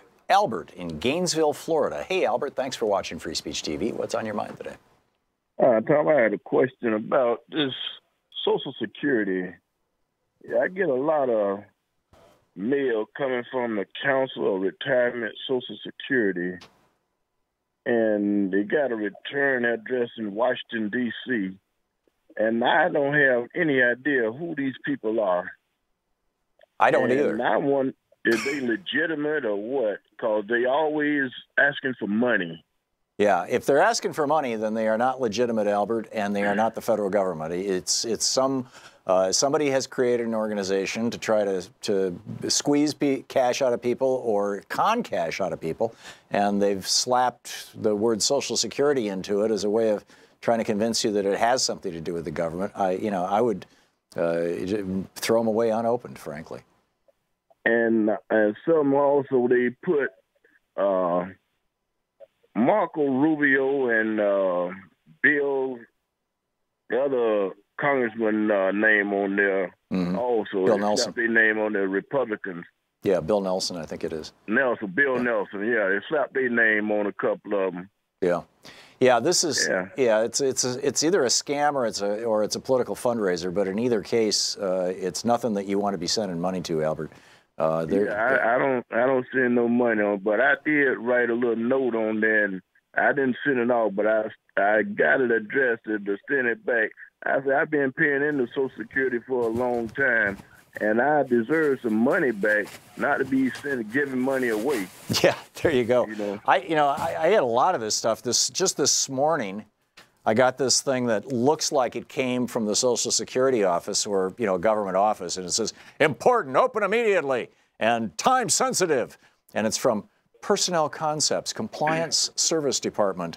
And it's a hustle. It's a scam. And then here's another one, important document enclosed. That type of stuff. I get this stuff. I mean, I got 2 of them today. It's just incredible. And people open these things and say, oh, I've got to respond to this. They want me to whatever, be in this directory or register for something or whatever. And it's just a way of trying to get their claws into you so that they can extract cash from you, or so that they can sell your name and address and phone number and email address to other people. That personal information is quite valuable. And if you confirm to them that you are you, then they will start selling that information, and you'll get inundated. You'll get phone calls around the clock. You'll get lots more mail, and everybody's going to be trying to get money out of you. The scam artists in the direct mail industry have figured out that, in particular, people over 60 have typically a lot more money than people under 30. Millennials are all in debt up to their eyeballs, whereas people who are hitting retirement age, at least a percentage of them, a larger percentage than millennials, have accumulated some money or some equity in their homes. And they want a piece of that. They want your money. They want your home. They want your everything. And so, do not respond to those things unless you know it's from the federal government. And the federal government will never ask you for money. Outside of taxes, that's it. That's my thought exactly. Yeah, there you go. Albert, thanks for the call, and thanks for bringing up a really important point everybody needs to know about. Albert, I appreciate it. And thanks for watching Free Speech TV. We'll be right back.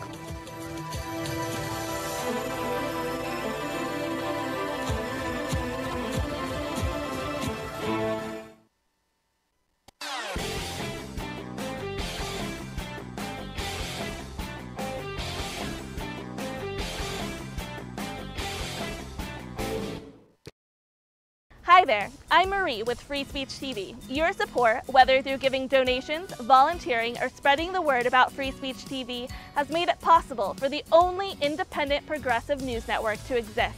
And for that, I want to say thank you. Now you can give to the network powered by the people by donating an unwanted or used vehicle through our Vehicles of Change program. If you have an old car, RV, or even a motorcycle, Free Speech TV can use it to grow and thrive.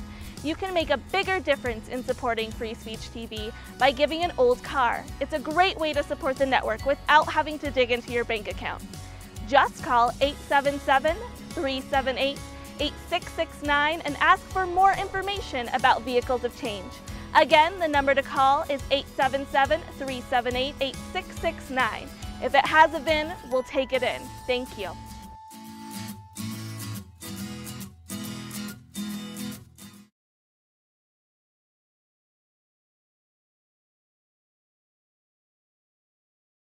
Welcome back.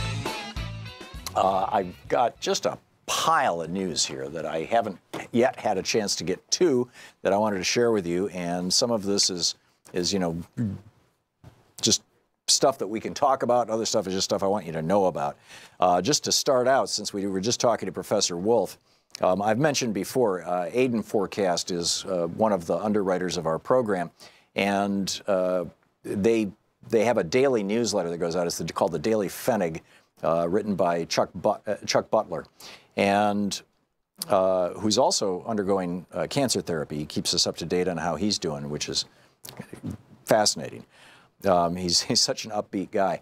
But in any case, in today's newsletter, he's quoting Jim Quinn, who has a website called the Burning Platform website, which is, it's all about economics, but it's kind of little crazy right wing, but that's okay. Sometimes, when they're talking about money, people, regardless of their politics, have good things to say. So this guy, Jim Quinn, and I went over and looked at Burning Platform to check it out. He says, real median household income just surpassed the level achieved in 1999. Let that sink in. By the way, in 1999, keep in mind, this is household income. And, back 30, 40 years ago, the average household had 1.1 person working. In other words, most families were not two wage earner households. They were just, one person earning a living. Now you've got, on average, I think it's something like 1.7, 1.8. We're approaching households having two incomes to produce this kind of pay, this kind of revenue. Which is around $59,000 a year, which is the median household income. He said, think about that for a second. It took 17 years for the average American family to get back to a household income that it was at 1999. And he says that $59,000 of household income in 2017 does not go as far as it did in 1999. Even the Bureau of Labor Statistics manipulated inflation shows an 87% increase in medical costs since 1999, an 80% increase in energy costs, a 51% increase in food costs, a 53% increase in housing costs, and a 115% increase in college education. And of course, the BLS changed their methodology, boosting household income by $1,700 in 2013. So in reality, average household income right now is actually below where it was in 1999. The wonders of Reaganomics, right? 30 years of Reaganomics have brought us this economy. Speaking of money, this is hysterical. A San Diego girl sold more than 300 boxes of Girl Scout cookies over a weekend. Where? Drum roll. The local pot dispensary. If you want to sell Girl Scout cookies, go stand in front of the marijuana dispensary. Meanwhile, notorious bigot Donald Trump tweeted this morning, "Congratulations, Elon Musk and SpaceX on the successful Falcon Heavy launch. This achievement, along with NASA's commercial and international partners, continues to show American ingenuity at its best." I guarantee you Donald Trump did not write that email. It is actually literate. It actually has complete sentences, and it doesn't hit anybody because, he's just, congratulations. I mean, come on, number one. And number two, I replied to it. I retweeted Trump's tweet, and I said, but isn't Elon Musk an immigrant from one of those S-hole countries? Actually, he is. I mean, he's a South African immigrant to the United States. And Trump is not, although Elon Musk replied to Trump, "Thank you on behalf of SpaceX, an exciting future lies ahead." That was very noble of him. He didn't point it out, but I did. So it's just amazing what Elon Musk has done between SpaceX and Tesla. Just incredible. And powering hospitals in Puerto Rico right now while FEMA isn't doing much. Tragically, I mean, this is what happens when you have an incompetent or outright hateful Republican Party. Speaking of the Republican Party, Mike Pence was put in charge of the presidential transition team. It was Mike Pence's job to run the transition team. Remember, Chris Christie was first the head of it, and then they kicked him out, and Pence came in. And that was in November of 2016, a full year before the election. Or excuse me, right after the election, or at the time of the election, the transition team, there's a full year, a little more than a year and 3 months ago from now, excuse me. And so much for math in my head. But the fascinating thing about this is that the House Intelligence Committee has looked at literally thousands of emails over at shareblue.com. Oliver Willis is writing about this. Thousands of emails from the transition team where they were talking about all kinds of stuff like, Mike Flynn and, the fact that he was taking $500,000 from Turkey to lobby for them. At the same time, he was national security director. At the same time, he was on the transition team, blah, blah, blah. And they can't find, in fact, Elijah Cummings told the transition team this, that Flynn was lobbying on behalf of a foreign entity. But they can't find Mike Pence's name or email address on any of these emails. So either he just, really wasn't the head of the transition team, or they are scrubbing this stuff to protect the guy who could be the next president. Pretty strange stuff. You're listening to the Thom Hartmann Program. Call 202-808-9925. And Cadet Bone Spurs wants to have the military march by and salute him. He wants to be Saddam Hussein. I'll tell you about that and more right after the break. We'll pick up your calls.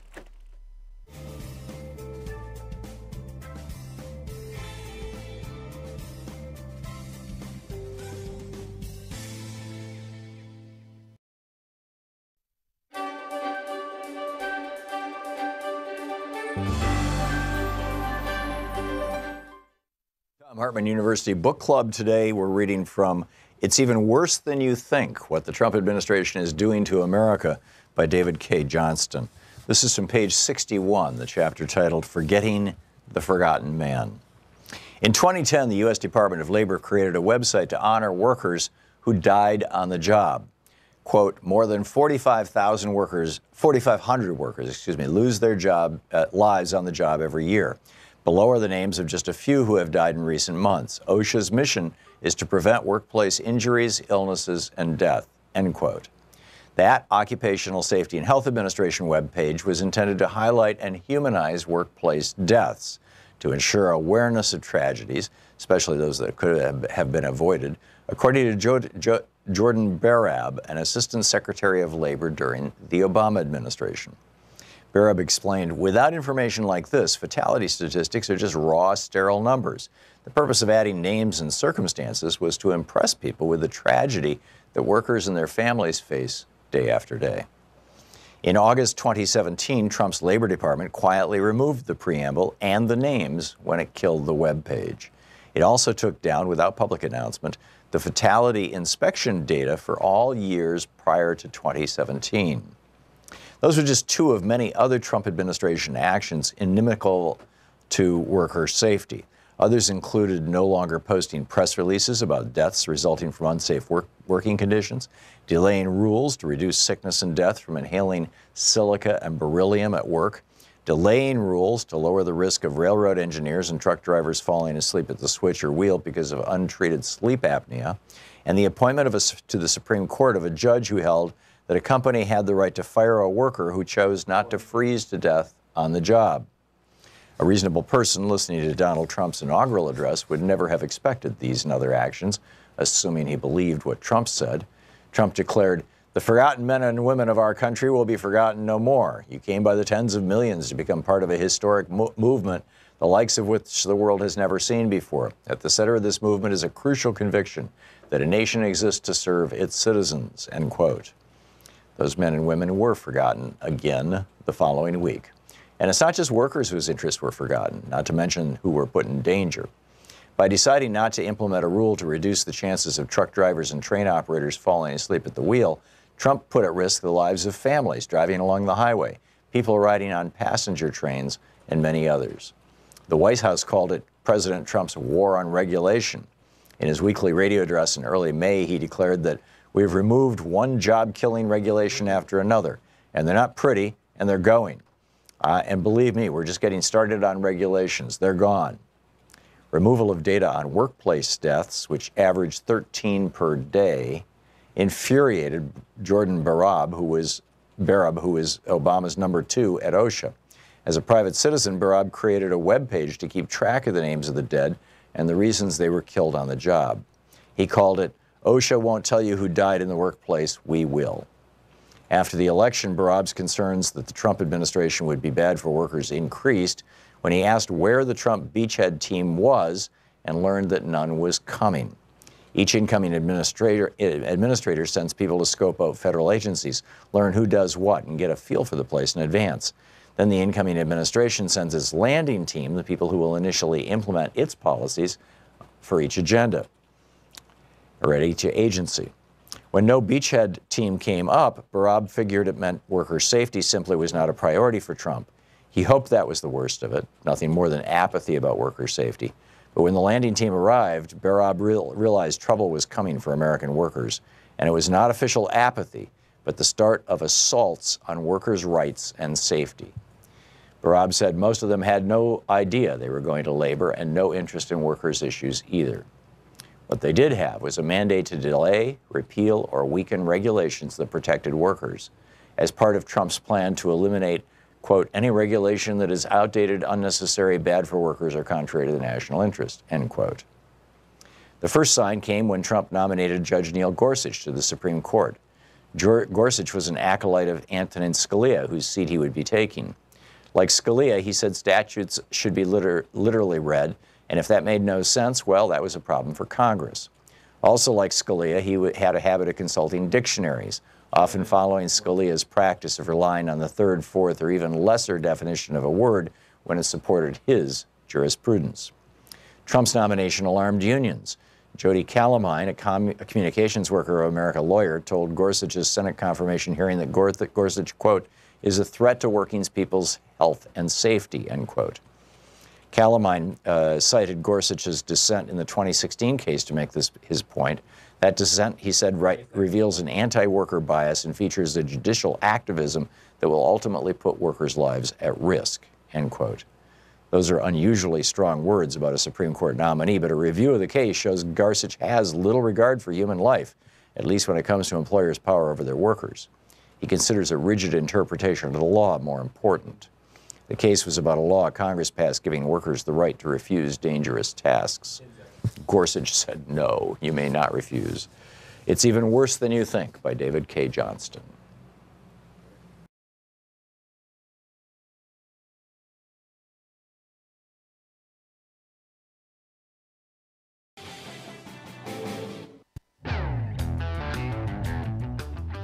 Welcome back. Thom Hartmann here with you.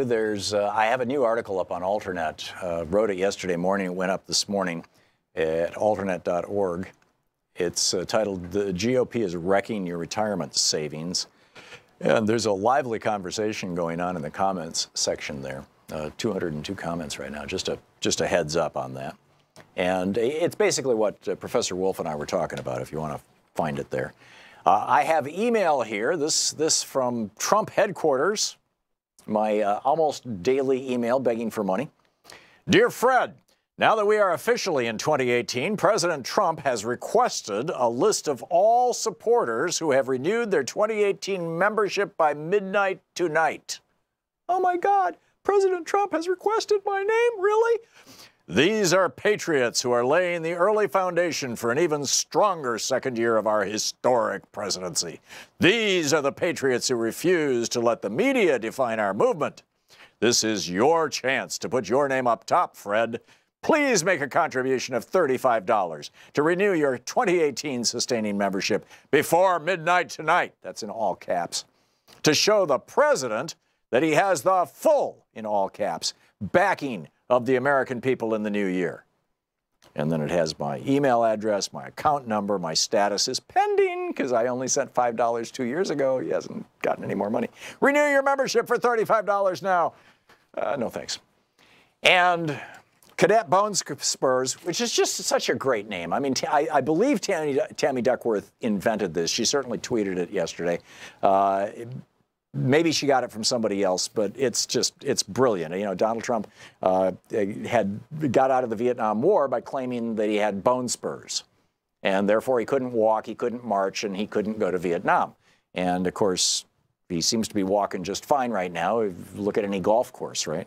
Or look at any golf course that he owns. So anyhow, he wants to, apparently, he wants to be Saddam Hussein. I keep saying this, you know, Saddam Hussein is Donald Trump's role model. If you didn't applaud Saddam Hussein, you got arrested, right? That was treason. Saddam Hussein had military parades, and he would stand on the balcony with his shotgun and occasionally shoot it into the air as the military went by, as they all saluted him.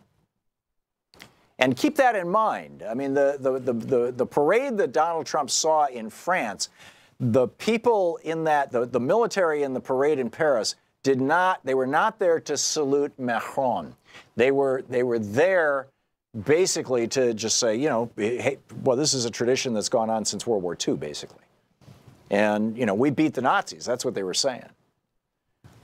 And, you know, we don't do that here, or we haven't done that here really since, you know, after the Civil War up in the North.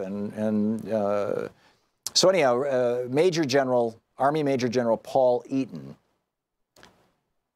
gave a statement to votevets.org. You can find it over at their website, votevets.org, and it's also on their Twitter feed. And this is what he said. Keep in mind, this is a major general in the U.S. Army, retired. So he can speak out politically now. Quote, Donald Trump has continually shown himself to have authoritarian tendencies, and this is just another worrisome example. For someone who has declared it was treasonous to not applaud him, and for someone who has in the past admired tactics of everyone from Saddam Hussein to Vladimir Putin, it is clear that a military parade is not about saluting the military. It's about making a display of the military saluting him. The military is not Donald Trump's to use and abuse in this way. Our military is the very best in the world, and they are not to be reduced to stagecraft to prop up Donald Trump's image. Any commander-in-chief who respects the traditions of the military would understand that. Unfortunately, we do not have a commander-in-chief right now, as much as we have a wannabe Banana Republic strongman. Bingo. Banana Republicans. And we have had 12 generals as presidents of the United States. 12 of them. There's a little graphic that's going all over. It's kind of viral on Facebook right now. It's also over at Democratic Underground.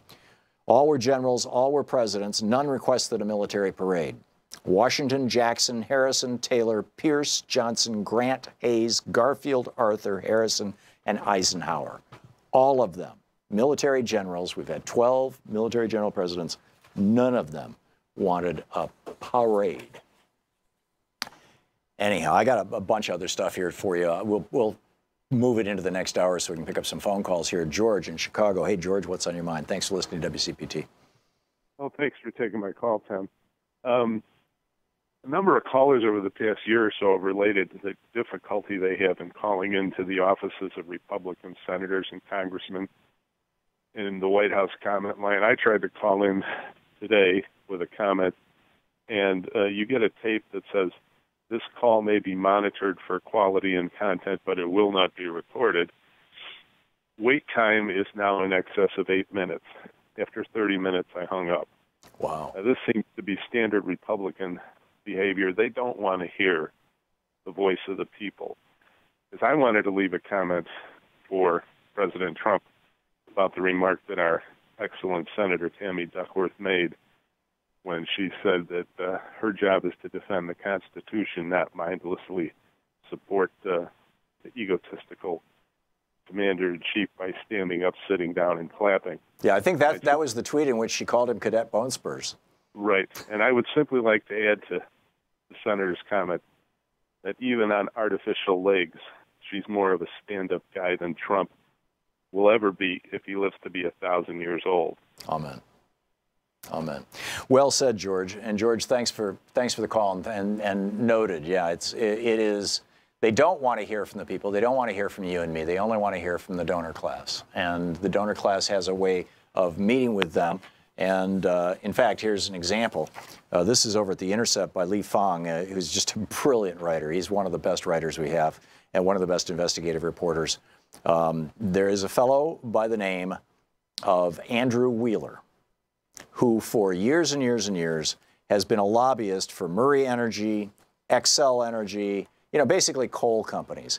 He was, prior to that, he spent 14 years as a staffer for Jim Inhofe. But the guy's a coal lobbyist. And he has been appointed to the number 2 job at the EPA. Number 2. And so, but that has to be approved by the Senate. So what does he do? He hosts a fundraiser for Senator John Barrasso of Wyoming, who's on the committee that has to, it's the Senate Committee on Environmental and Public Works, on Environment and Public Works. He hosts a fundraiser for John Barrasso in one venue in Washington, D.C. This was at his office on K Street. And then he hosts a fundraiser for Jim Inhofe, the Republican from Oklahoma, who I didn't think was even running for re-election. Maybe I'm wrong, but that doesn't stop them from raising money, does it? Because NPR was talking about this over the weekend. Most retired politicians maintain their campaign funds and use them to pay their staffers, in quotes, which is often their wife or their kids or their husband, if it's a woman, their spouse, let's say.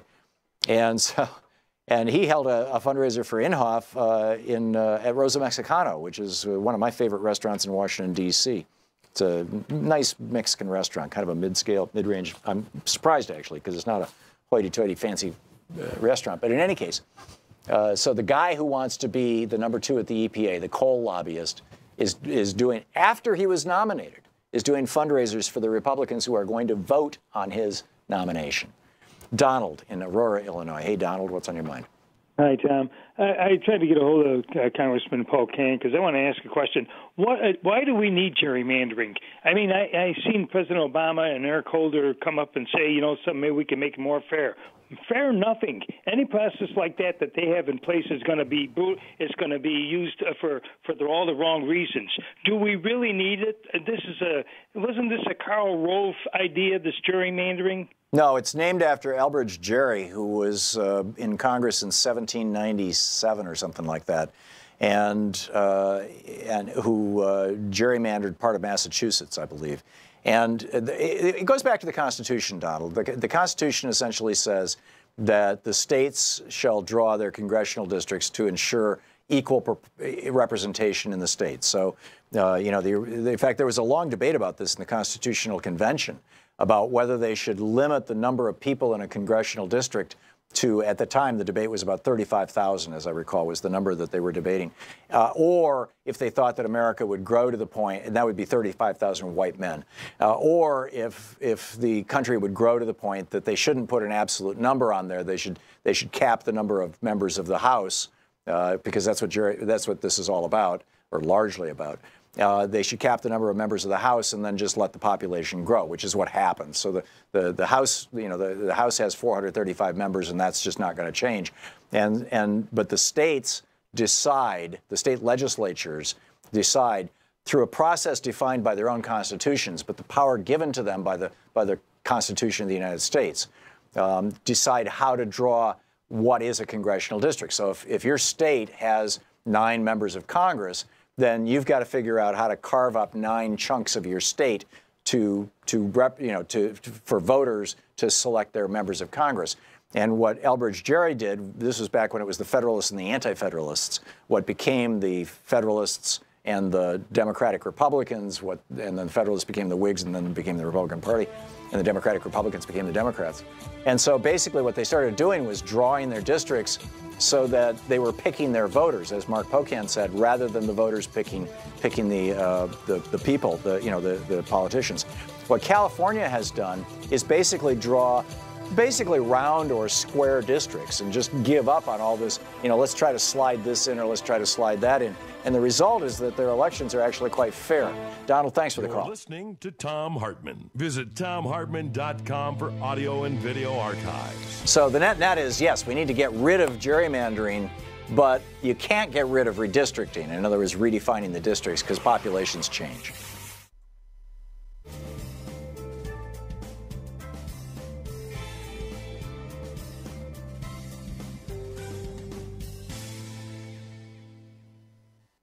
And welcome back. Regina in Chicago. Hey, Regina, what's on your mind? Thanks for watching Free Speech on the Dish Network. Thanks for taking my call, Tom. Sure. I wanted to get in with you last week, but, since you have such a popular show, I couldn't get through. But the caller earlier, let me tell you a little story first.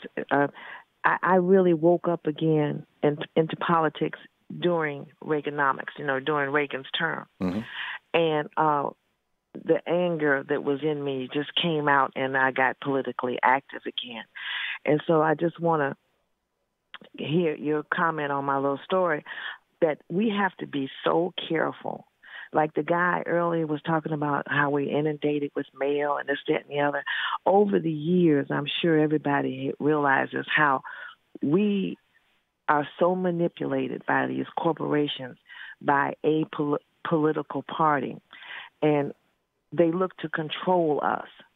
And you remember seeing this early on when corporations started manipulating the size of containers and stuff that we would buy, and hollowing out the bottoms of, maybe peanut butter. Remember when all of that started? They didn't raise the price. They didn't raise the price, but they tricked you on the other end. Right. The 6 ounces went to 5 1/4, and then the 5 1/4 went to 4.7. And I just used to get so mad at that. I said, okay, well, anyway. So one thing that happened here in Chicago, and my point being, we have to be so careful and recognize all of these manipulations. Here in Chicago, about 2 years ago, they started talking about they were going to start charging you for plastic bags. Now, I'm all for, being green and stuff like that. I didn't really have too much of a problem with that. But if it was done all over, it would be great. So, I have my cloth bags. I save plastic bags. And once again, this is part of the manipulation. In the 2 cars that I have, I make sure I have bags in the trunk because I refuse to pay for bags that I'm going to do whatever. Good on you. So one day I was out in the suburbs, and I was in a store, an office store, and was buying my product, and went into a mental panic mode because I walked in there and didn't have my bags. and it dawned upon me. I said, "Oh man, you just get so they are manipulating us all the time." And I said, "Oh, that's right. I'm out here in the suburbs. I don't have to pay for a bag here. See, around Chicago, you don't have to pay for the bag. So it's a metro, it's a Chicago City rule or law. Right. And in all of the grocery stores, I don't care what kind of store you're in, they will charge you 7 cents per bag if you have one item to put in it. Yeah. So my point being, we have to be aware when you listen to all the stuff that Number 45 is doing, or Bones. I love the new term too. Yeah, Cadet Bone Spurs. Yeah. Yeah, I love it. And ever since I heard you talk about the 2 Santa Claus theory, one little thing that I do when you tag me with that thought and that information is I make copies of it and I tell people about it and I tell people to listen to your show, and that's what everybody has to do so that we can correct ourselves when the election comes up. There you go. Love you, Tom. Thank you, Regina. Thanks so much for the call and your kind words and a great story. And you're absolutely right. Thank you so much. We'll be right back.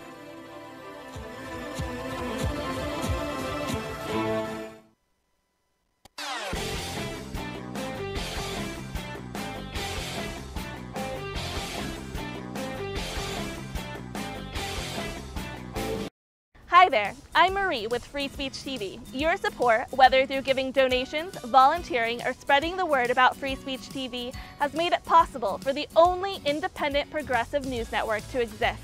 And for that, I want to say thank you. Now you can give to the network powered by the people by donating an unwanted or used vehicle through our Vehicles of Change program. If you have an old car, RV, or even a motorcycle, Free Speech TV can use it to grow and thrive. You can make a bigger difference in supporting Free Speech TV by giving an old car. It's a great way to support the network without having to dig into your bank account. Just call 877-378-8669 and ask for more information about Vehicles of Change. Again, the number to call is 877-378-8669. If it has a VIN, we'll take it in. Thank you.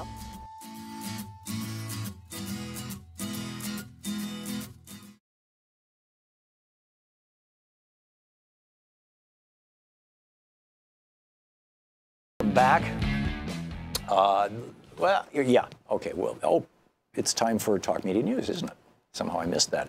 Let's check in with Talk Media News and find out what's going on in the world today. This report brought to you by goatsfortheoldgoat.com and Ellen Ratner's new book, Loving What You Do. And I know that Ellen loves what she's doing so much that she's on the line with us right now with Talk Media News. I do, and I love you, Tom. Well, right? And I love your program. Thank you. I love you too, Ellen, and the work you do. So what's happening in the world today? Okay, well, so what happened is that the Democrats and Republicans in the Senate announced a funding deal for the next 2 years.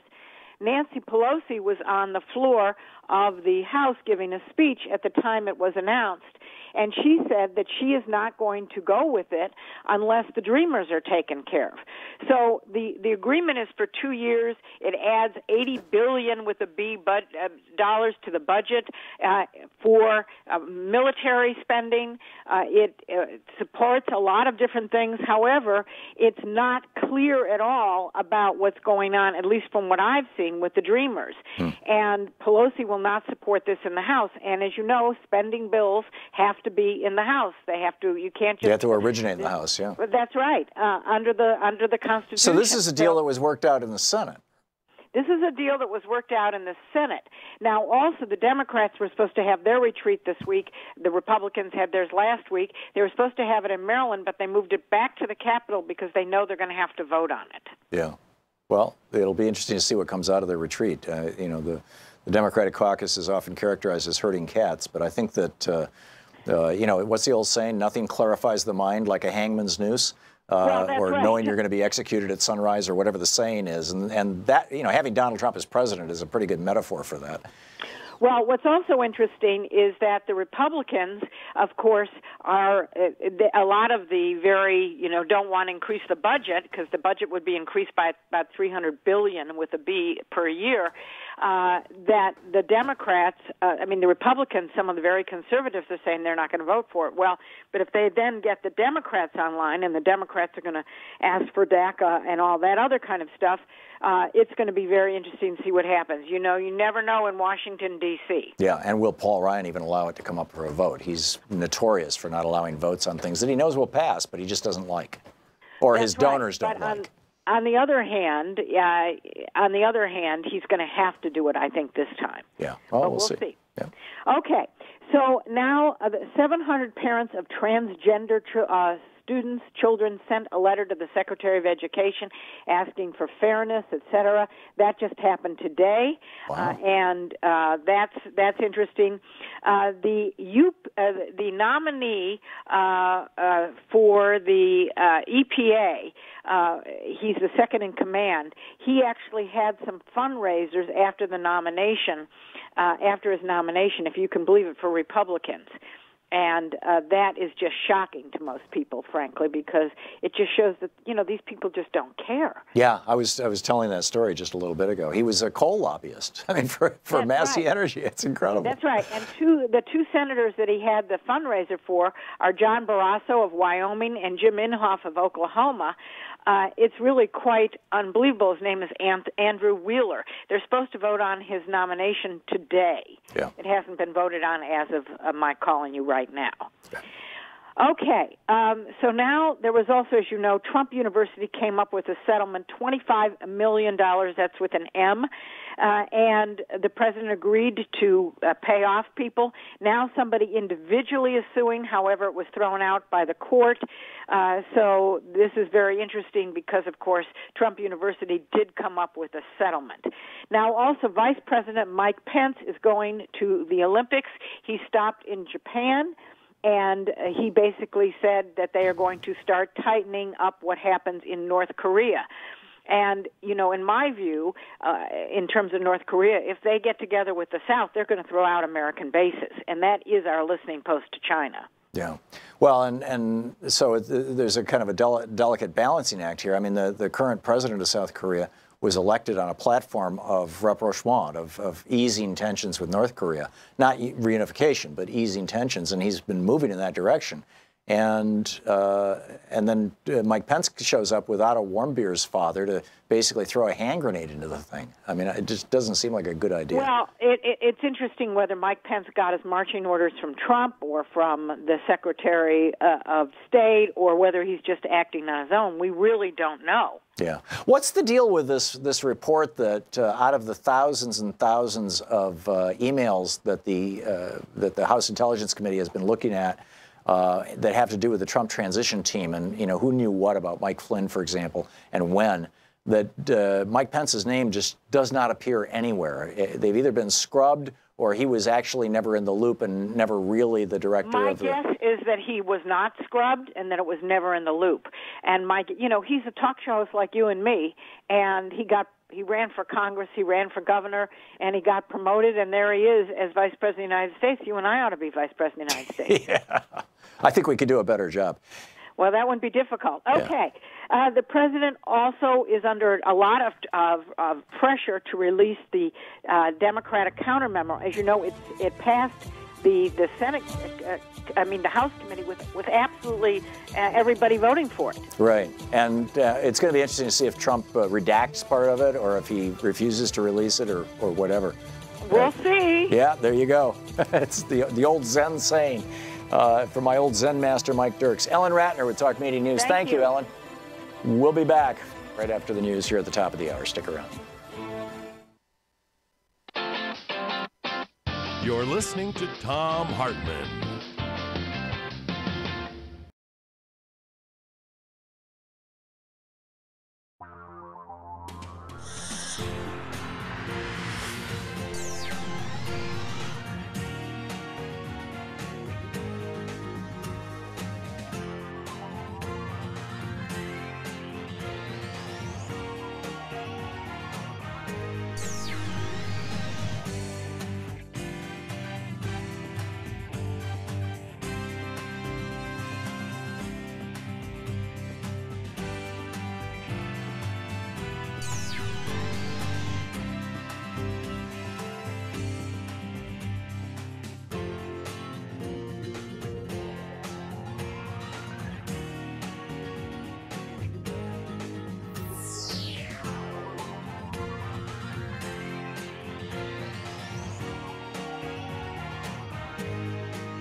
The Thom Hartmann Program is brought to you in part by the Aiden Forecast, an investment newsletter with weekly updates of leading market indicators and a monthly deep dive into what the details of the economy and the markets mean for investors and retirees.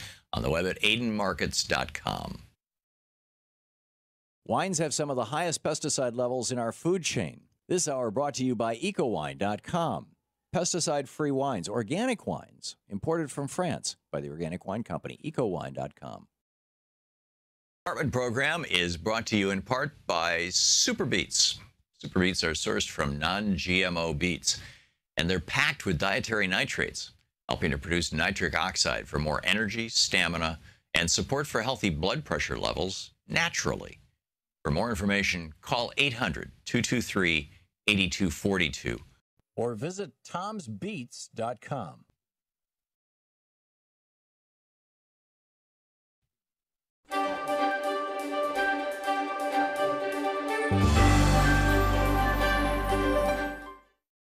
Today we're reading from Requiem for the American Dream, The 10 Principles of Concentration of Wealth and Power by Noam Chomsky. Brand new book. From the preface, a note on the American Dream. During the Great Depression, which I'm old enough to remember, it was bad, much worse objectively than today. But there was a sense that we'll get out of this somehow, an expectation that things are going to get better. Maybe we don't have jobs today, but they'll be coming back tomorrow and we can work together for a brighter future. This was a time of a lot of political radicalism that would hopefully lead to a different future, one with more justice, equality, and freedom. Breaking down repressive class structures, and so on. There was just a general sense that this will work out somehow. Most of my family, for instance, were unemployed working class. The rise of the union movement itself was a reflection of, and a source of, optimism and hopefulness. And that's missing today. Today there's a general feeling that nothing's coming back. It's over. The American dream, like most dreams, has large elements of myth to it. Part of the 19th century dream was the Horatio Alger story. We're dirt poor, but we're going to work hard and we'll find a way out of it, which was true to an extent. Take my father, who came in 1913 from a very poor village in Eastern Europe. He was able to get a job in a sweatshop in Baltimore and gradually work himself up to the point where he could go to college, get a degree, and finally even a PhD. He ended up living what's called a middle-class lifestyle. A lot of people could do that. It was possible for immigrants from Europe in the early days to achieve a level of wealth, privilege, freedom, and independence that wouldn't have been imaginable in their countries of origin. But now we simply know that that's not true anymore. Social mobility, in fact, is lower here than it is in Europe. But the dream persists, fostered by propaganda. You hear it in every political speech. Vote for me, you'll get the dream back. They all reiterate it in similar words. You even hear it from people who are destroying the dream, whether they know it or not. But the dream has to be sustained. Otherwise, how are you going to get people in the richest, most powerful country in world history with extraordinary advantages to face the reality that they see around them? Inequality is really unprecedented. If you look at total inequality now, it's like the worst periods of American history. But if you refine it more closely, the inequality comes from the extreme wealth in a tiny sector of the population, a fraction of the 1%. There were periods like the Gilded Age in the 1890s and the Roaring '20s and so on, when a situation developed rather similar to this. But the current period is extreme. Because if you look at the wealth distribution, the inequality comes mostly from super wealthy, literally The top 0.1% are just super wealthy. This is the result of over 30 years of a shift in social and economic policy. If you check, you find that over the course of these years, the government policy has been modified completely against the will of the population to provide enormous benefits to the very rich. And for most of the population, the majority, real incomes have almost stagnated for over 30 years. The middle class, in that sense, that unique American sense, is under severe attack. A significant part of the American dream is class mobility. You're born poor, you work hard, you get rich. The idea that it's possible for everyone to get a decent job, buy a home, get a car before their children go to school, and have their children go to school, it's all collapsed. Take a look at American society. Imagine yourself looking down from Mars. What do you see? In the United States, there are professed values like democracy. In a democracy, public opinion is going to have some influence on policy, and then the government carries out actions determined by the population. That's what democracy means. It's important to understand that privileged and powerful sectors have never liked democracy, and for very good reasons. Democracy puts power into the hands of the general population and takes it away from the privileged and powerful. It's a principle of concentration of wealth and power. Concentration of wealth yields concentration of power, particularly so at the cost of, as the cost of elections skyrockets, which forces the political parties even more deeply into the pockets of major corporations. This political power quickly translates into legislation that then increases the concentration of wealth. So fiscal policy, like tax policy, deregulation, rules of corporate governance, and a whole variety of measures, political measures designed to increase the concentration of wealth and power, yields more political power to do the same thing. And that's what we've been seeing. So we have this kind of vicious cycle in progress. I mean, the wealthy always did have an inordinate amount of control over policy. Actually, that goes back centuries. It's so traditional that it was described by Adam Smith in 1776. You read the famous Wealth of Nations. He says in England, quote, "The principal architects of policy are the people who own the society." In his day, in Adam Smith's day, merchants and manufacturers. And they make sure that their own interests are very well cared for, however grievous the impact on the people of England or others. Now, it's not merchants and manufacturers, it's financial institutions and multinational corporations. The people who Adam Smith called the masters of mankind, and they're following the vile maxim, all for ourselves and nothing for anyone else. They're just going to pursue policies that benefit them and harm everyone else. Well, that's a pretty general maxim of politics that's been studied closely in the United States. Those are the policies that have increasingly been followed. And in the absence of a general popular reaction, that's pretty much what you'd expect. Then we get into principle number 1, reduce democracy. And, he goes through his 10 principles. The book, Requiem for the American Dream.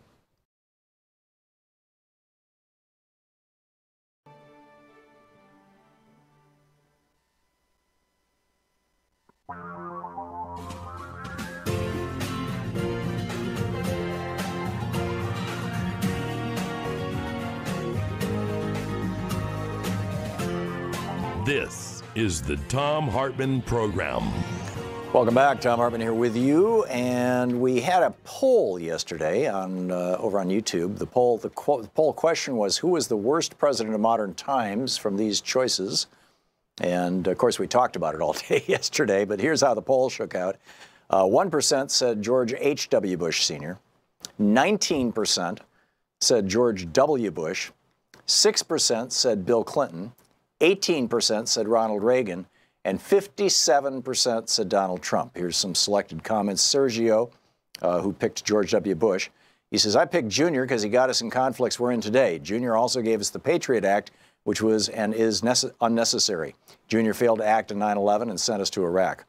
Patrick Bazzini picked Bill Clinton. He says, "An enemy that makes it clear that they're the enemy is less dangerous than one who pretends to be a friend." Though the real answer has to be Obama. He invaded too many countries to not be the worst.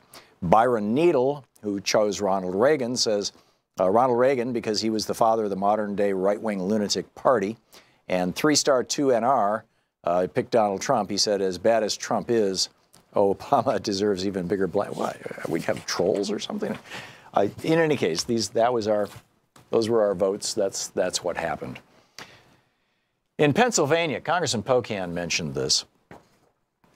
And by the way, yeah, somebody, I noticed a bunch of folks on Twitter talking about this.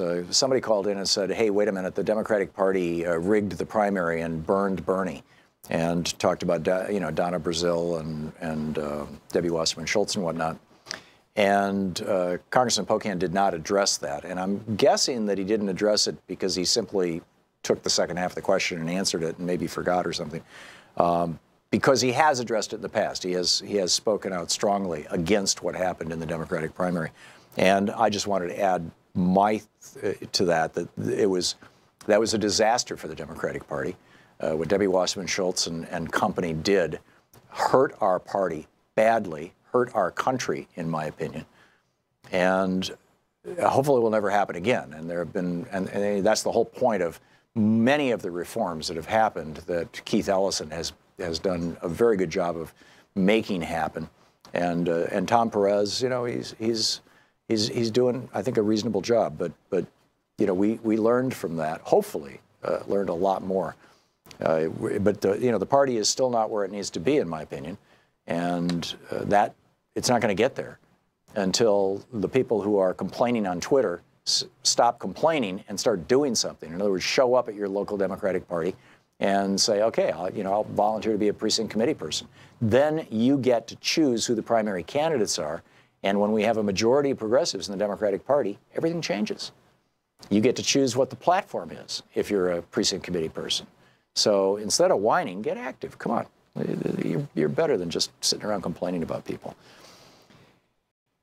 Congressman Pocan mentioned that the Pennsylvania Supreme Court ruled that the gerrymandering of Pennsylvania's congressional districts was a violation of the Pennsylvania Constitution, and that if the Pennsylvania Republican-controlled legislature did not redraw those districts, which, by the way, help to maintain the power of the Republican Party in Pennsylvania, particularly in the federal congressional group, representation, that if the legislature didn't do it, that the court itself was going to redraw the districts.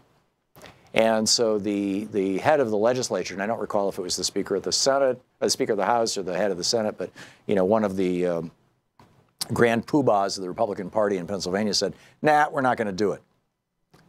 So then the court said, okay, we'll redraw them.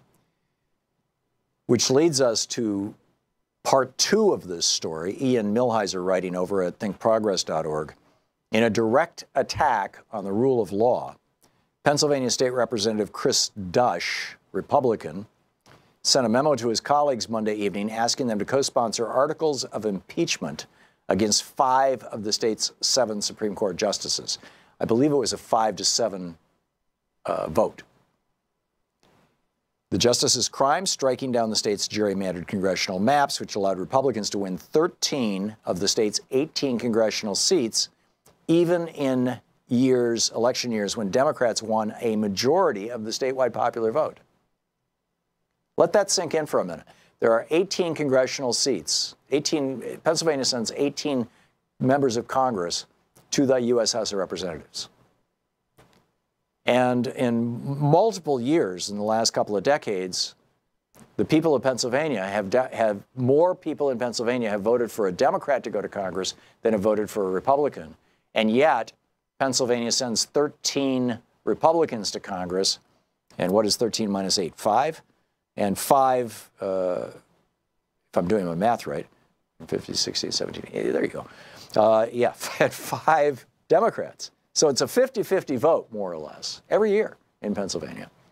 But it's 13-5 in terms of representation.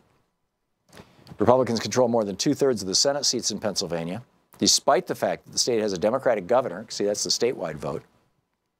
And Donald Trump's margin of victory was less than 1 point, less than 1%. But they hold over 2/3 of the seats in the Senate, and that's all you need, at least in the Senate, to impeach Supreme Court justices. The vote was 5-2. Yep, there it is. The vote was 5-2. So this is how Republicans roll. If we don't get our way, we're going to change the courts. That really is, as Ian Millhiser, who's a lawyer and a brilliant guy, that really is Complete disrespect for the rule of law in Pennsylvania. Remember when the Super Bowl happened and the Eagles won? Philadelphia is where the Eagles are based. It's the Philadelphia Eagles, and the football fans went nuts. They just went nuts. I mean, they literally, trashed cars, broke windows. It was a riot.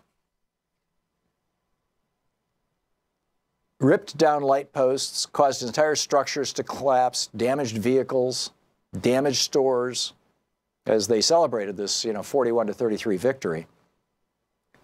This from Yahoo.com, Yahoo News. And yet, points out Black Lives Matter, there were no, of consequence, there were no arrests, there was no major, there were some, but not like you would see, not like you saw in Ferguson, for example, after Michael Brown was murdered. So, apparently, if you're white and celebrating a football victory, no problem. You can trash the city.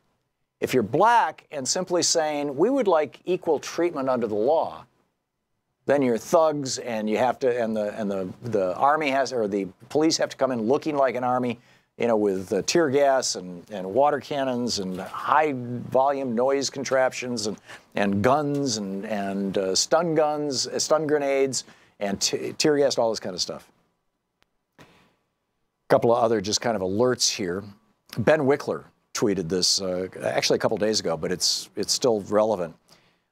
Tom Brunel is a political scientist and a Republican who wrote a book titled Redistricting and Representation, Why Competitive Elections Are Bad for America. Right? His book was calling for the Republican Party to gerrymander, to rig congressional districts, because according to him, right in the title, competitive elections are bad for America. Tom Brunel is the guy who wrote that book. He is the guy who the news is suggesting, we don't know for sure yet, he is the guy, apparently, that Donald Trump wants to put in charge of the entire U.S. Census. All 50 states, sea to shining sea and beyond, Alaska and Hawaii. He wants to put a guy in charge of the census whose contribution to our country was a book about how we should rig our elections. This is how bad it gets. Anyhow, we'll be back. We'll pick up your phone calls after this. Stick around. This is the Thom Hartmann Program. Oh, did I mention that Kimberly-Clark is using its tax cut windfall to close 10 factories and dump 5,500 workers? Oh, that tax cut is so nice.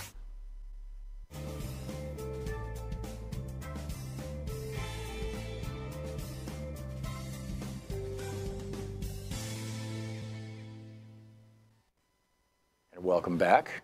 Charles in Glendale, Arizona. Hey, Charles, thanks for watching Free Speech TV. What's on your mind today? Real quick here, I got a couple of general statements I'd like to make, and I'd like your opinion. I believe that the Republican Party is total disarray, and I'm not pointing fingers at any one of them, but the problem is there's no honor among thieves.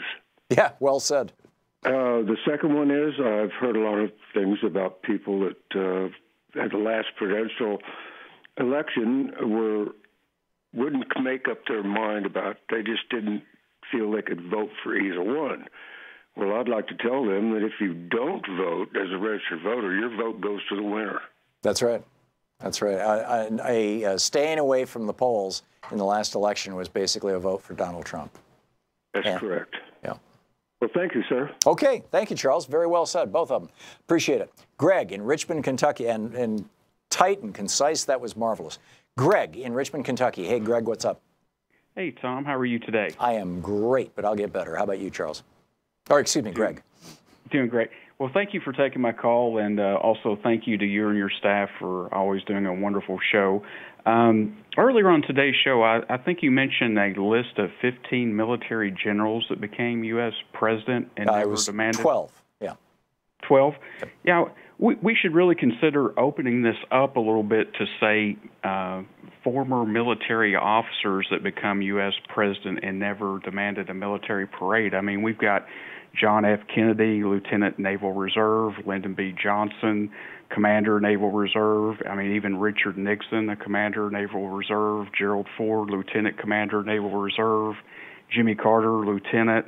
Even Ronald Reagan was a captain, based on my understanding. No, Ronald Reagan was never in the military. He stayed in Hollywood. Oh, okay, my mistake. And then of course we've got George H.W. Bush, U.S. Naval Reserve Lieutenant during World War II. So maybe we should open that list up a little bit more. Yeah, there have been, and if you go back into the 18th century, I mean, there's a long list of military men. I guess it's all been white men, with the exception of Barack Obama, through presidential history. But there's a long list of them who served in the military. You're right, and just the whole idea of having the military, march down Pennsylvania Avenue and turn to salute the president. I mean, that's Saddam Hussein territory. I mean, that's the kind of stuff that you see from, El-Sisi in Egypt. I mean, it's Erdogan in Turkey. I just, although he's got some problems with his military, but yeah, I mean, this is not the American way. Excuse me. And let's not forget North Korea does that too. But thank you for your time, Tom. You're welcome. Have a great day. Thanks a lot, Greg. Good talking to you. By the way, another quick one here. We're going to hit a break in just a second, so not enough time to take a call. But Republican lawmakers, this from the Associated Press, Republican lawmakers are threatening to cut U.S. funding off to the World Health Organization Cancer Research Program. Why? Because in fact, this is House Science Committee Chair Lamar Smith says he wants to cut this back. Why do we want to cut funding for a cancer research program from the World Health Organization? Because they just came out and said that Roundup may cause cancer. And we can't offend Monsanto, Can't do that. We'll be right back.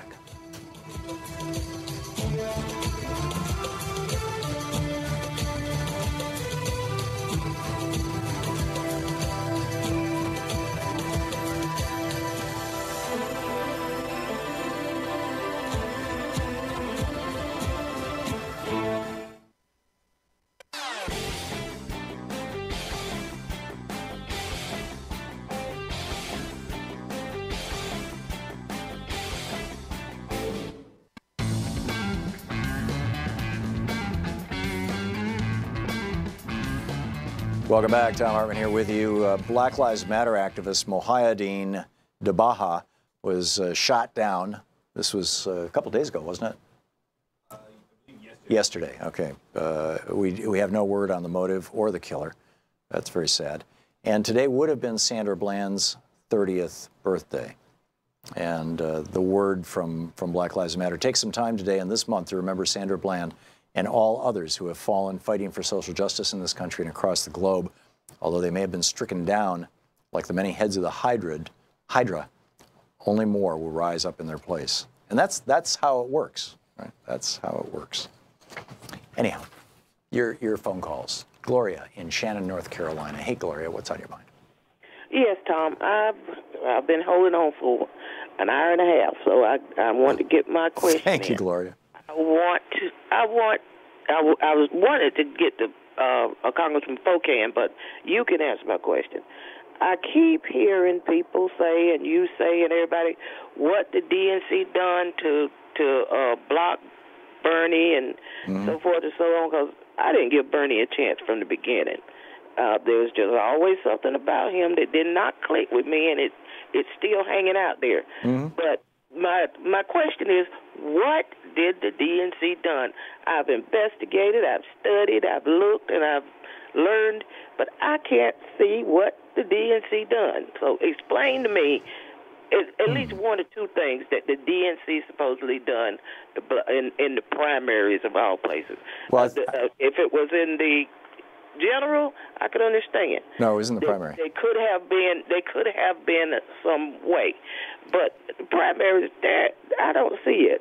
Yeah. Well, the first thing was that and this arguably wasn't so much the DNC did something terrible, but it was the DNC had a structure set up that really supported the existing power structure against outsiders, and that was the whole superdelegate thing.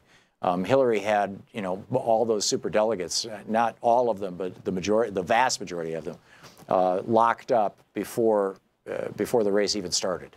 And a lot of people considered that to be very unfair. And then there was,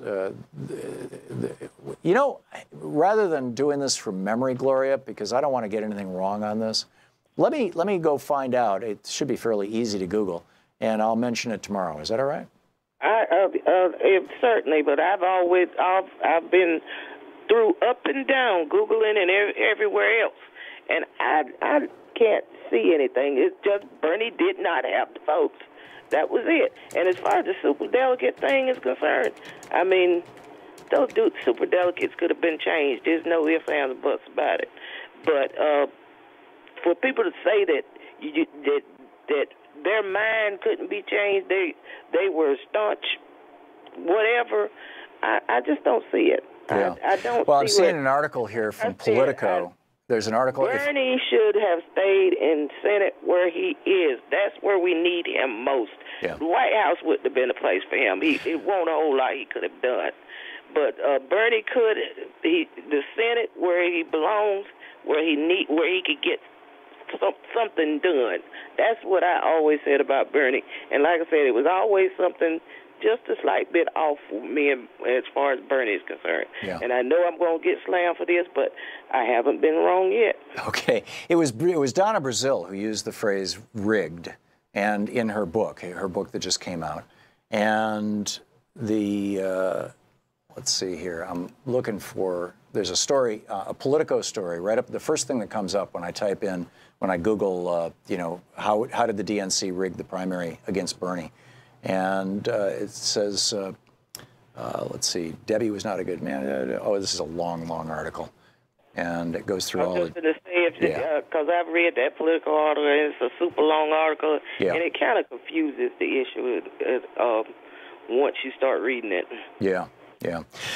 You know, I'll have... It's frankly, it's something that I never really did a deep dive into. I just figured, okay, you know, Bernie's taken on the institutional structure of the Democratic Party, and he's not going to have an easy time with that, and therefore, and I would guess that this is probably true of any political party, that it's going to be a challenge. But let me read the article and dig into it. And I'll talk about it tomorrow. Okay, Gloria. and one other thing I want to add in, maybe Democratic Party can. Some of the folks out there, progressives, can get. The one thing that the Democratic Party has always stood for, as far as I'm concerned, is I am my brother's keeper. Mm-hmm. And that has always been the thing that stood on my heart as far as being a Democrat or Republican. I am my brother's keeper. And I, as far as being rich and famous or whatever, that's not something that I've always strive to do. I want to make sure that whatever I can do to help my fellow man, that's what makes me a decent human being, and that's always been my mantra for life. And like I said, my job might have been in life. God might have put me here to have a child that will cure cancer, or to, or whatever. Or just be a great parent, you know, or a great human being. But you said it really well, Gloria. I mean, my take on it is that the Republican Party is the party of me, and the Democratic Party is the party of we. We have a choice. We can have a me society or a we society, and that's the contrast. Exactly. So tell everybody out there, if you want to hashtag it, I am my brother's keeper. Yeah. And we can go for there, and like I said, get out. Right now, I'm going through a battle with breast cancer and chemotherapy. And everybody else, I can't get out like I want to, but for everybody else, get in the Democratic Party, progress it as far as you can, and then push the next one along to progress it further. Yeah. My wife went through that 5 years ago, Gloria, and it's a real challenge, and I wish her the very best. You know, I really wish her the very best. Gloria, thanks so much for the call. I got to run here. Thank you. Thank you. We'll more of your calls, my thoughts, and the news of the day right after this brief break here at the bottom of the hour. Stick around. It's the Thom Hartmann Program. You're listening to the Thom Hartmann Program. Call 202-808-9925.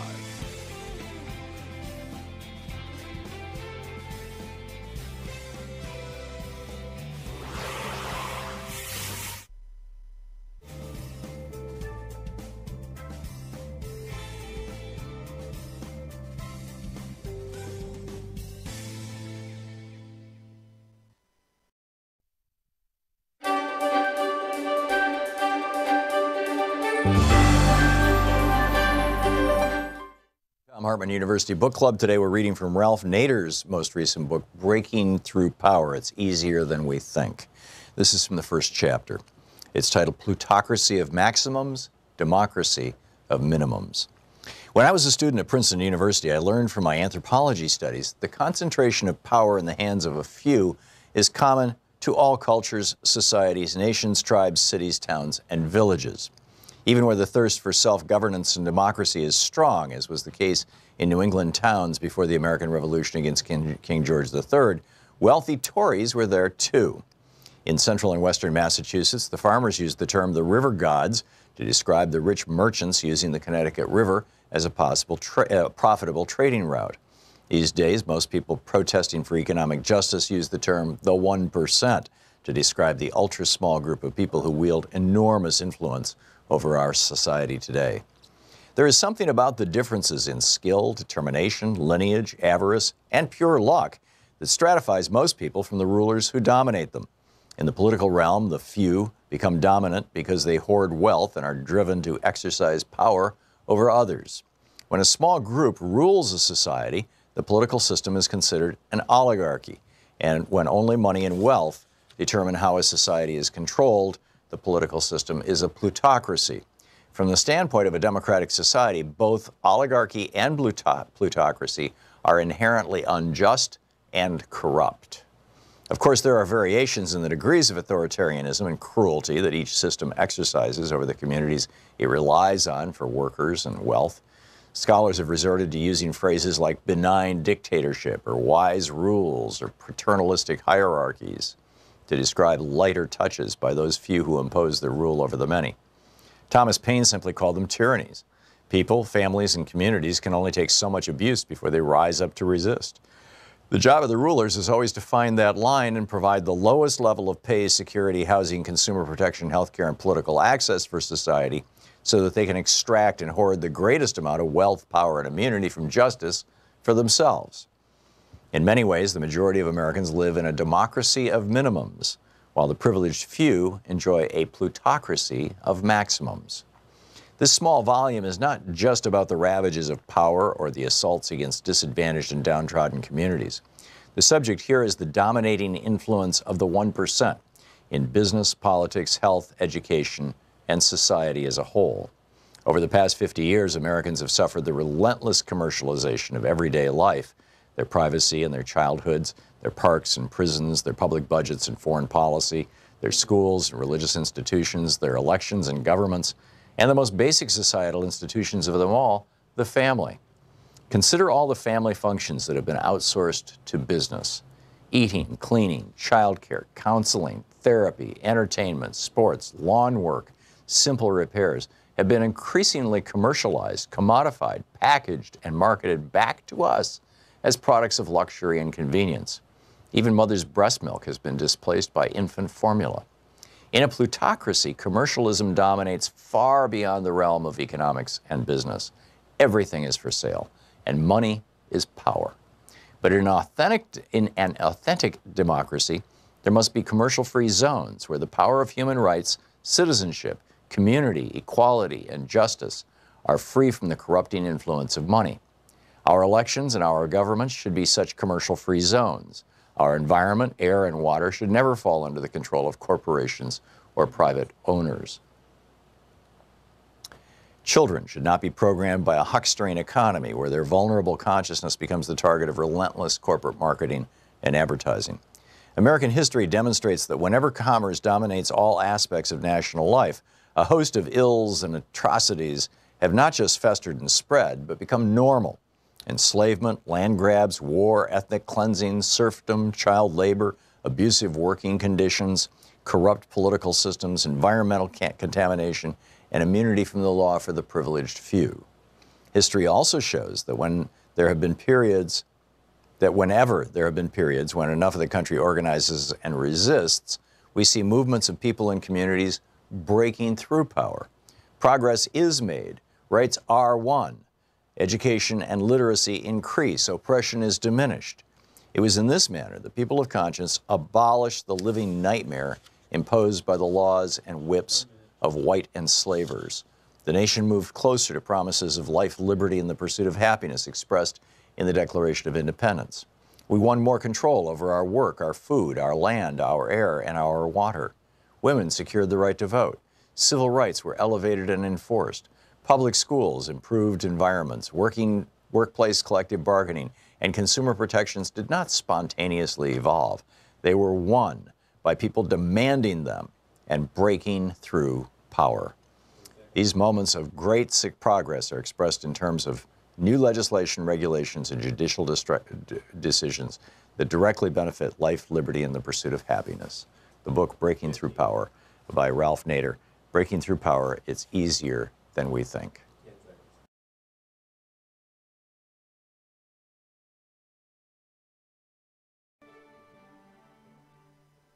Learn all about the Thom Hartmann podcast at thomhartmann.com/podcast. They're commercial free and you can listen anytime, any place you want.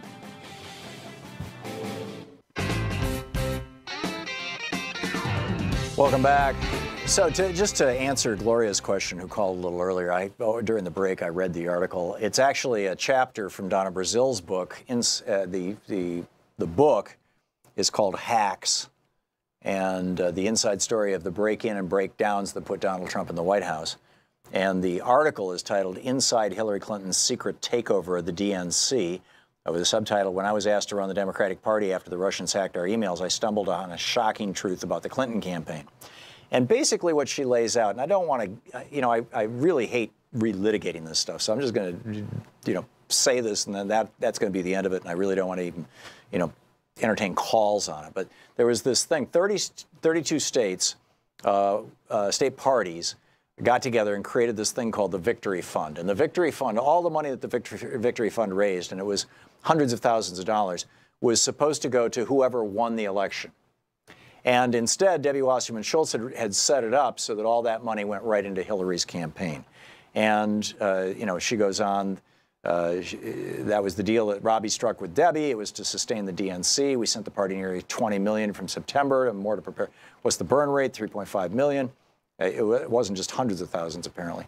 And she says, yet the states kept less than 1% of the $82 million amassed from the extravagant fundraisers Hillary's campaign was holding, just as Gary had described to me. She just goes through, so basically it was, and that's what happened. And I suppose you could argue, and I think that the Democrats have made this argument, certainly the Hillary campaign has, that they didn't expect Bernie to be in.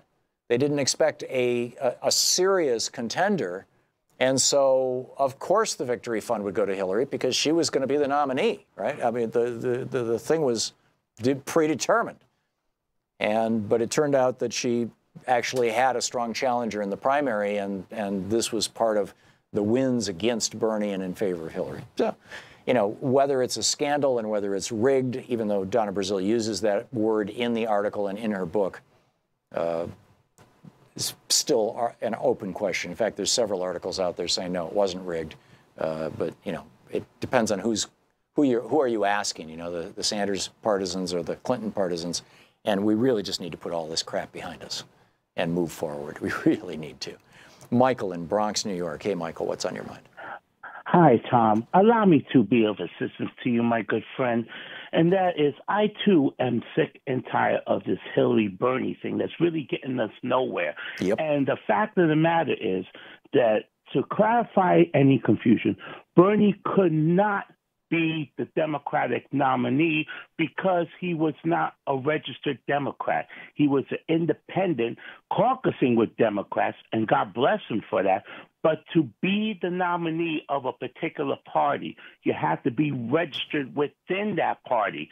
Bernie's best chances was to run as a third party person in the general election, which would have been Clinton versus Trump versus Bernie. But there was no way Bernie could be the nominee given his current status then and now, so there really was no rigging. The only problem was not many people were informed of this, and I don't want to use the word educated, but, you learn something new every single day, and I don't know if it would have made any difference back then if people would have understood the concepts of running for office and in terms of voting. But, again, we got to get past this because we got a maniac in the White House who now wants a military parade as if to go around saying that I own the military or I own each and every one of you. If there happened to be a song to play on the radio airwaves dedicated to Mr. 45, it would be the late Leslie Gore's hit, You Don't Own Me. Does that make sense? Yeah, except that he's a billionaire, and the billionaires own his party anyway. The Democratic Party did conclude that Bernie could be their nominee, and that's why they let him run in the primary, and he participated in the thing. And that's also why Bernie Sanders tirelessly campaigned for Hillary Clinton once she won the nomination, and people forget that. Bernie was going from city to city, day after day after day, after he had lost the nomination to campaign for Hillary Clinton. And I campaigned for Hillary Clinton after Bernie lost the nomination. And as the result of that is, people are going, "Oh, you're a shill for Hillary." No, well, it's like, no, we've got to work this stuff out. We've got to because the thing is, we got bigger fish to fry. Yeah. The Bernie or bust has got to stop. Yep. We already mentioned about the military thing. We got the immigrants thing, the racism that's still going on. I mean, I'm a African American, born and raised there in New York City. We have met in person before, but in the eyes of Donald Trump, I am not American enough, if you get my drift. That's scary. I do. I agree. Michael, I need to move along, and I also want to move along from this topic, but thank you for your call. And thanks for listening to SiriusXM. Pat in Gig Harbor, Washington. Hey, Pat, what's on your mind today? Yes, Tom. Thank you for taking my call. I think there's a relatively simple solution to this whole wall issue that Donald Trump likes to bring up so much. Why don't we hold his feet to the fire for the biggest lie he's ever told, that Mexico would pay for it? Very simply, whenever there's a negotiation where he demands the wall, yes, Mr. Trump, we'll be glad to work with you on that wall. As soon as the check from Mexico arrives. Pay for it. Yeah, as soon as the check from Mexico arrives, we'll start construction. Sure, they could put together a 1-minute commercial of Donald Trump at his rallies. Who's going to pay for the wall? Mexico. Just do that, and at the end, all of a sudden, he wants $25 billion from America. We don't. We all want border security. We all want safe borders. That's just common sense. We all want a strong military, but we don't need a East Germany type wall along our border. That's not who we are. Yeah, agreed. Anyway, I think that they need to hold his feet to the wall on that. He promised Mexico would pay for it. Now he's trying to make Democrats seem to blame because we're not backing up his biggest lie.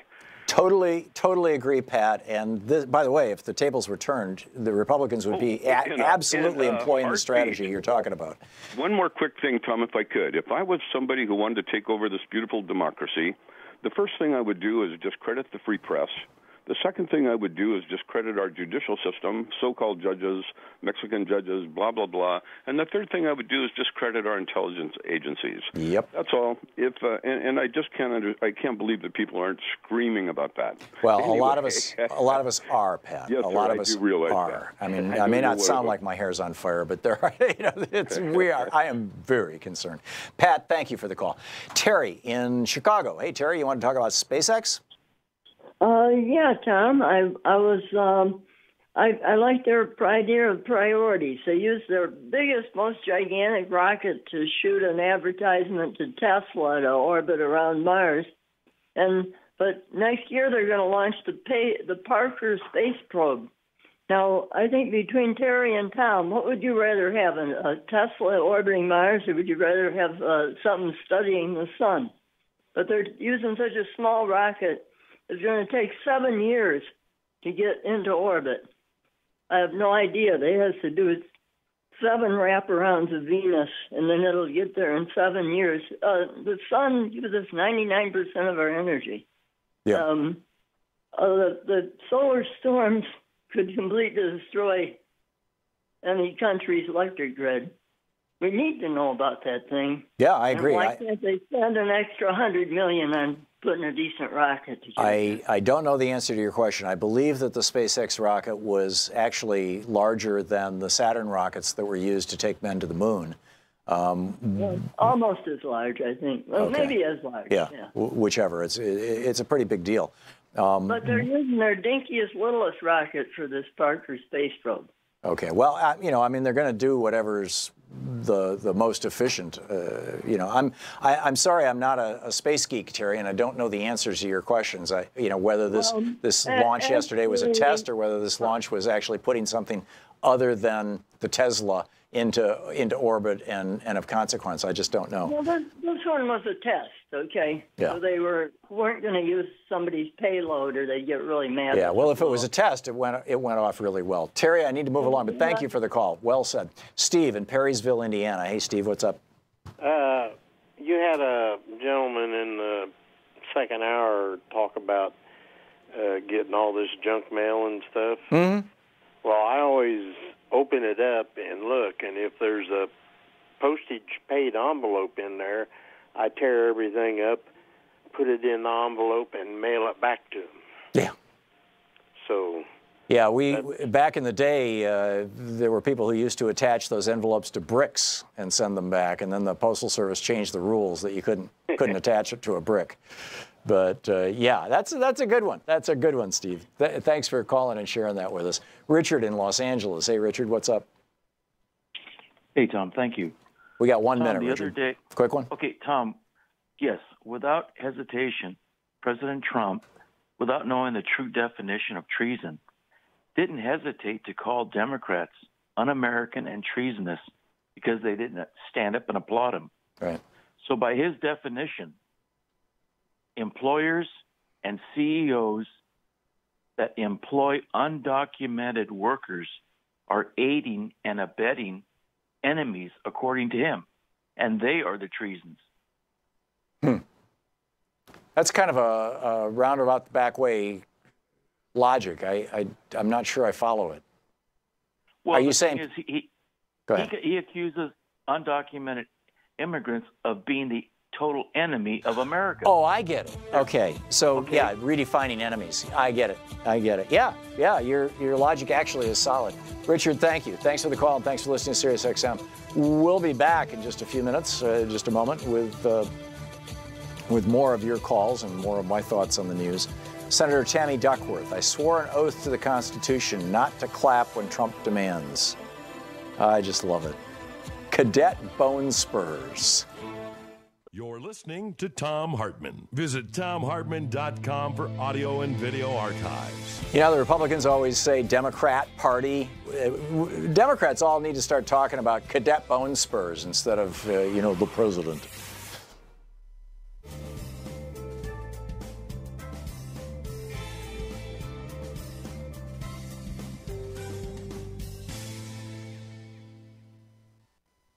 Welcome back. David in Georgetown, Texas. Hey, David, thanks for watching Free Speech. What's up? Hey, Tom. Just got a couple of quick things to say, and then I got to get your opinion on something. So the guy who called in a little while ago from the Bronx said Bernie wasn't a registered Democrat. He was actually a registered Democrat. He went from independent to Democrat and then back to independent. I know. There were a number of things that he said that weren't right, and I just didn't want to get into a back and forth with him. I mean, he couldn't have run if he hadn't re-registered as a Democrat. And then he deregistered as a Democrat after the election. He's back to being an independent. Right. So anyway, I'm an independent politically. I don't support either party wholly. I enjoy some views from both parties, but I also see that, just a lot of the problems that we experience today and a lot of the good stuff we experience today are due to both parties.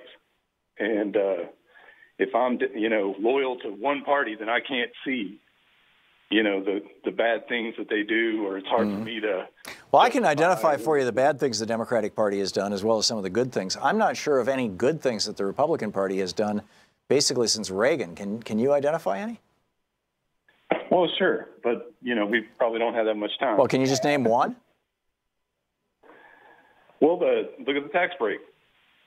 No, the tax break was not a good thing. The tax break borrowed $1.5 trillion to hand virtually all of it over to fewer than 1,000 corporations and a bunch of billionaires. I mean, how is that a good thing?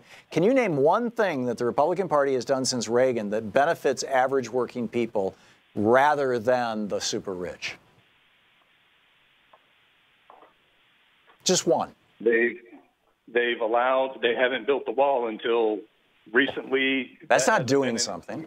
One thing that they've done, one legislative accomplishment that helps people like you and me, David, assuming that you're not a multimillionaire or a billionaire, neither am I. One thing. Well, I don't know. I guess I'd have to think about it. I don't think you're going to come up with one, David, because for 5 years on this show, I ran a contest where I would give an autographed book away to anybody who could come up with one thing that they did. And ultimately, somebody did come up with one thing. And my problem is I don't remember what it was. It was a couple of years back. And that one thing was something that was actually bipartisan. But let's just say that most of them didn't vote for Obamacare, and that's a good thing.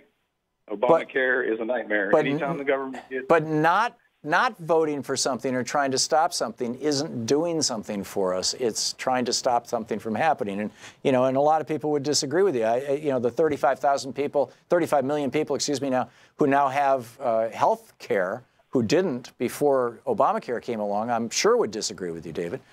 But was that what you called about? It says here you wanted to talk about Nancy Pelosi and DACA. Yeah, that's what I wanted to talk about. So go for it. We got about 10 seconds. I'm sorry. Quick one. Oh. Okay. Well, all I wanted to say was I don't see how anybody can stand there and think it's a good idea that people in Congress, in the Senate, who are voted for, are actually supposed to be lawmakers, are sitting there trying to support an immigration policy that is stems from broken laws from day one. As soon as someone crosses the border illegally, it is a broken law. They are. The biggest breaking of the laws was wealthy white employers hiring people. That's the magnet. David, thank you for the call.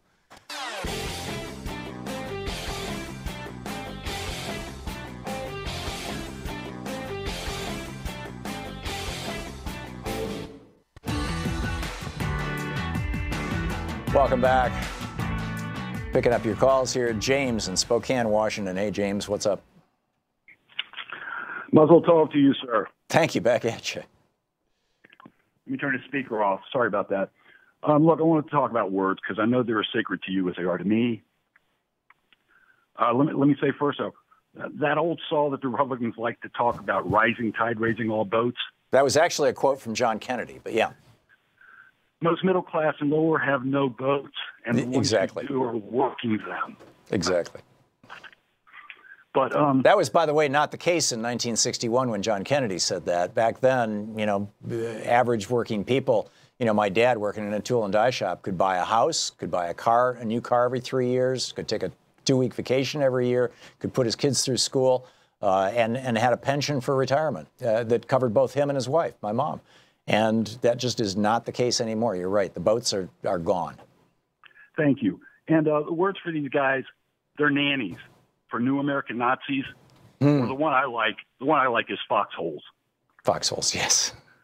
What do they think the word entitlement means? It seems like they think it means something different for them than it does for us. Yeah. You know what I mean? When Republicans speak of entitlements and use the word as a slur, if you drill deep into, just drill down actually a layer or so into what they're saying, what you'll find is that they're typically thinking in terms of minorities on welfare. And in fact, there was a survey that was published just a couple days ago, and I'm sorry I don't have it right in front of me, so I can't tell you who did it, but it was one of the reputable survey companies. And what they found was that more than 50%, and again, I don't remember the percentage, but I clearly remember it was more than half of all the Republicans that they surveyed believed that the majority of people on welfare in the United States were black, and which is simply not the case. The majority of people in this country on welfare are white. And so, when Republicans talk about entitlements and using that kind of slur, that's the number one message that they're trying to convey. And then number two, of course, they're trying to undermine Social Security and Medicare, which are the programs that our government refers to as entitlements. 1 second more. You educate people. The word is not disenfranchise. That is an oxymoron. The word is disfranchise.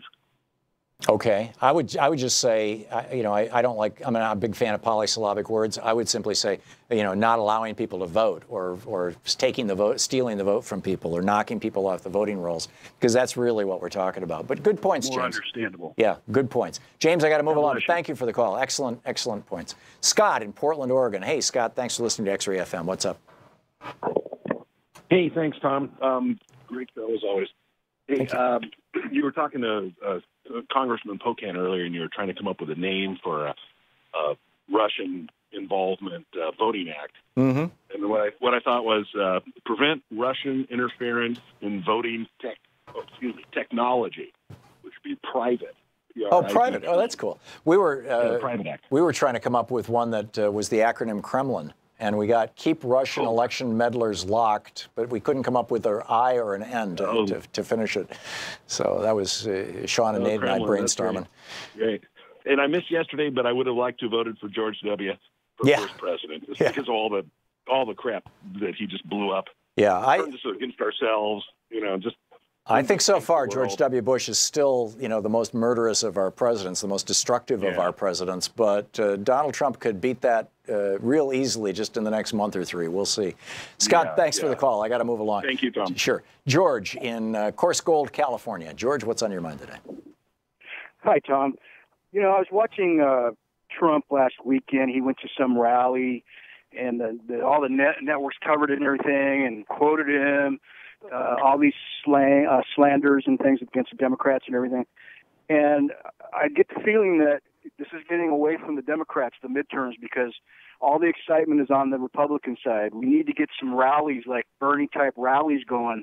I don't know if the Democrats have it in them, but they've got to do something to combat this Trump mania. Well, what's happening right now, George, is the exact same thing that happened in the primaries, which is, and frankly happened throughout the general election, which is that our media, now that they no longer are concerned with what's news and what's not news, what information people need or don't need, that's not their metric anymore. That's not their filter. That was, before Reagan blew up the Fairness Doctrine in '87. Their only metric right now is what's going to get us the most eyeballs so we can raise our advertising rates and make more money off our advertisers. And what they know is that, people slow down for fistfights and car wrecks. And Donald Trump is a fistfight and a car wreck. He's wrecking our country, and he's constantly, beating the crap out of people verbally. And so, surprise, surprise, we're getting hours of Donald Trump on television every month. Or every week, frankly, and minutes, if they're lucky, for the progressive Democrats or even the Democratic response. And there's not a Democrat right now, to the best of my knowledge, who is willing to be as outrageous as Donald Trump and who is such a master of media manipulation as this reality TV star. And this is a crisis for our democracy that's being driven by the profit motive in media that is controlled by a very small number of people. I mean, go over to theyrule.net and just plug in the names of the companies that own, the 6 big companies that own our media. The interlocking boards of directors, along with the defense industry. They could use Hollywood to push their candidates. These midterms are very important. And, Trump's going to be out there pushing his candidates. Oh, he already is. And in fact, he already has, and Mike Pence as well. And they're using, in some cases, even, Air Force One or Air Force Two, they're using government property to do it.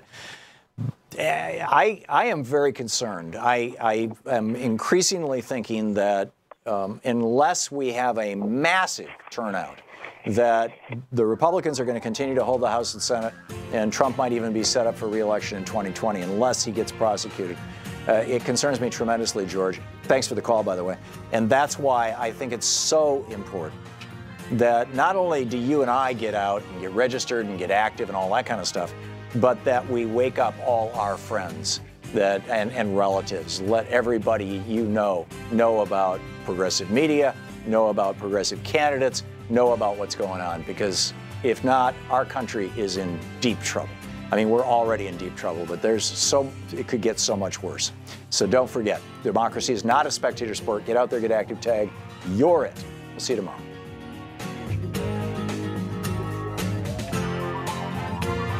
You've been listening to Thom Hartmann. For audio and video archives, visit thomhartmann.com. The Thom Hartmann Program is brought to you in part by the Aiden Forecast, an investment newsletter with weekly updates of leading market indicators and a monthly deep dive into what the details of the economy and the markets mean for investors and retirees. On the web at aidenmarkets.com. Wines have some of the highest pesticide levels in our food chain. This hour brought to you by ecowine.com. Pesticide-free wines, organic wines, imported from France by the Organic Wine Company, ecowine.com. Hartmann Program is brought to you in part by Super Beets. Super Beets are sourced from non-GMO beets, and they're packed with dietary nitrates, helping to produce nitric oxide for more energy, stamina, and support for healthy blood pressure levels naturally. For more information, call 800-223-8242 or visit tomsbeets.com.